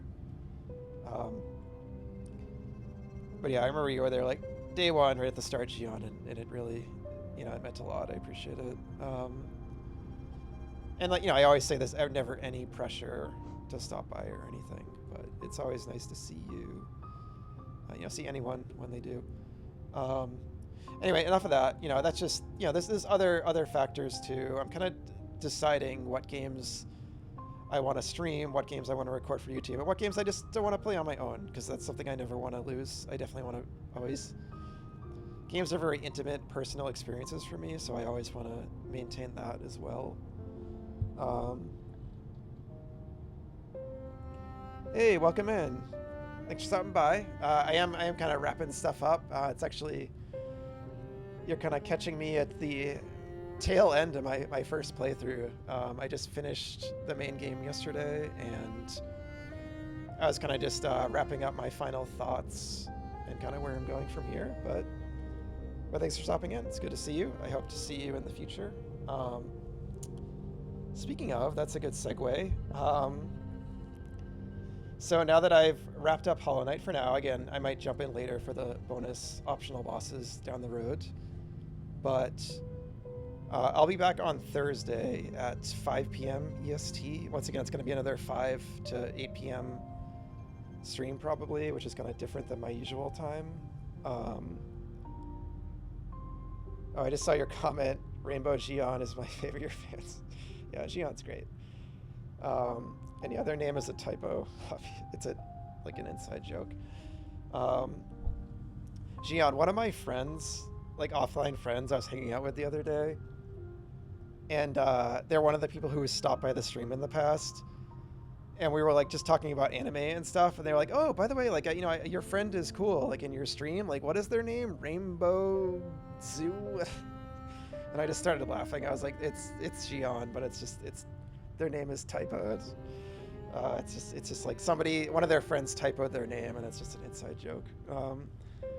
But yeah, and I should mention that I have a bot. I need a command for it, but oh, thank you for the follow. I just saw you followed Vel. Thank you. So yeah, I have a YouTube channel, Not Starlight VODs. It's linked down in the bio where I have the whole playthrough archived, and also it's highlighted on my Twitch channel. But yeah, if you're curious, like, if you're curious. But so yeah, I'll be back Thursday 5 p.m. I'm gonna do another reaction stream to the Latin American Games Showcase and the Womenland Games Showcase, because I love the indie presentations around this time of year, and I want to kind of, just be another part of like highlighting them, giving them another kind of like spotlight. A friend of yours typo Gian as Zoo Aiton. Oh yeah, okay, so you're just explaining it. Yeah, okay, yeah. So yeah, I'll be back to watch those. I don't know how long they are. They might be like a gap in the middle of them where I'll figure it out. Maybe there's other showcases going on. Maybe I'll check out some of that. So if that sounds fun, if you want to hang out and just kind of check out new games, new indie games, indie devs are always doing amazing things. I love seeing what they're working on. I plan to be here for that. And if that's not your cup of tea, and you just are here for the games, that's totally understandable. And then on Friday, I'm gonna do, once again, 5 p.m. to 8 p.m. EST. I'm going to stream the Summer Game Fest and the Day of the Devs indie presentation after that. And, Jeff Keighley's whole thing. That's always a pretty good time. So, yeah, I'm looking forward to that.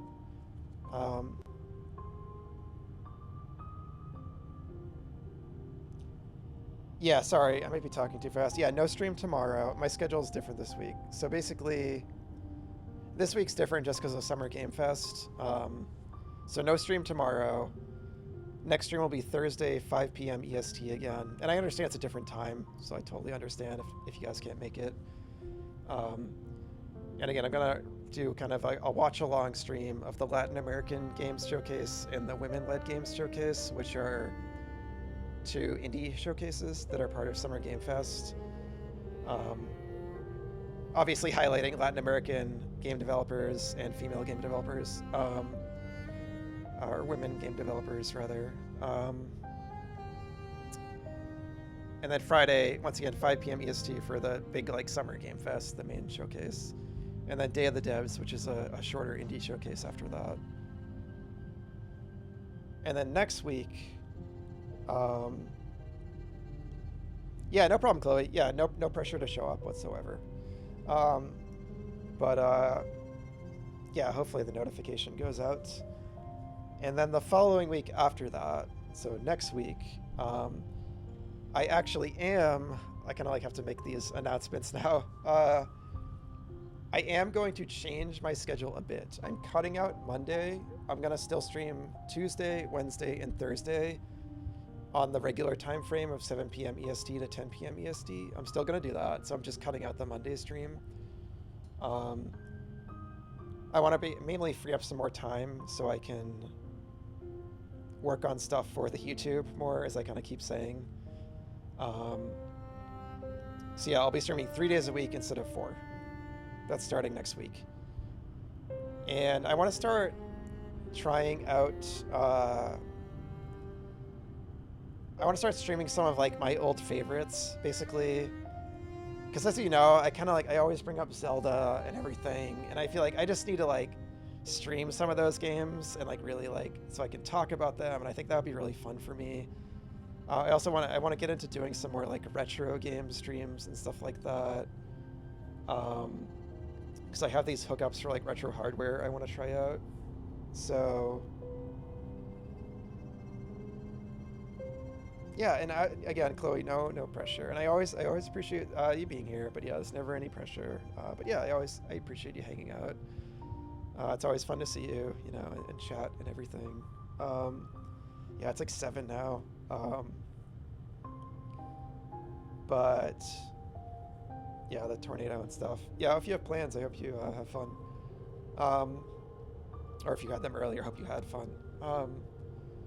So I think next week, I'm like kind of getting ahead of things here, but I kind of want to stream some Sonic games. I know that's like totally different than Hollow Knight. So I get if that's not anyone's thing, but it's Sonic's birthday coming up, June 23rd. And yeah, it's been a while since I've ran through like the classic Sonic games. And I want to try to play those. Like I want to try to stream them from like original hardware and see how that goes. I want to test that. And they're like short, you know, games that I'm very familiar with. They'll take like a stream each. So I think that could be kind of like a chill, like palate cleanser after a very long game that I just spent 2 months on. So yeah, I'm gonna mix it up. I might do that. That's kind of the plan right now. But I just wanted to give you guys kind of an idea. I will not be playing Secret Rings anytime soon, but maybe eventually. It's not out of the question. Oh yeah, that's right. You said you canceled, obviously. Yeah, because of the tornado. I eventually want to stream Link's Awakening. I want to stream all the Zelda games eventually. I just yap about them endlessly. Definitely do. I'm definitely gonna do something with them. I want to, you know, stream them. You know, make video essays about them for sure. This is a lot I want to do with Zelda. Anyway, that was a big yap. I'm gonna call it here. Thank you so much, Chloe and Gion. Spirit Tracks, I have it on my Wii U. I can stream it from the Wii U. Same with Phantom Hourglass. So yeah, Spirit Tracks included.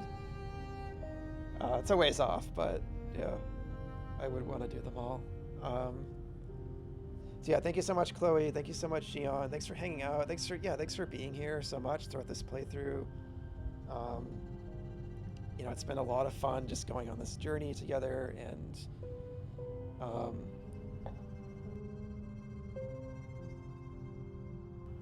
just being able to like gush about, you know, all my love for this game and reactions in the moment and all that. And yeah, again, I love this game. And I'm just really glad I finally played it. And thank you also, Val, if you're still hanging around. Thanks for the follow, and thanks for hanging out as well. And anyone else out there lurking, thank you as well if you're here now, or if you watched any part of this playthrough. And anyone else that stopped by, just if you watched the VOD, thanks for hanging out. Yeah, this was a great time, and yeah, 10 out of 10. Hollow Knight. What do you know? Beloved Hollow Knight. It's just it's a wonderful, extremely special game, and yeah, in my opinion, yeah, probably my favorite Metroidvania ever now. Again, besides Zelda, if you count that, like Link's Awakening, but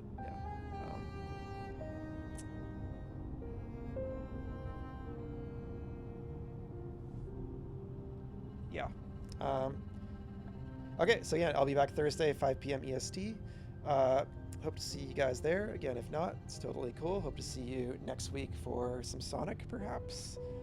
And again, that stream would be on Tuesday at 7 p.m. EST next week. But yeah, gonna call it there. And once again, just thanks for being here. And yeah, Hollow Knight's amazing. Okay. Yeah, I'm just not like, I'm like emotional. I'm just wistful finishing this game. It's like, yeah, it's just been such a great game. But all right, yeah, take care. And once again, stay safe. I hope you stay safe, Chloe. And stay safe as well, Gian. I know you're not maybe dealing with tornadoes as well, but either way, yeah, appreciate you both being here. Appreciate anyone else lurking. And yeah, have a great one. Okay, take care, y'all.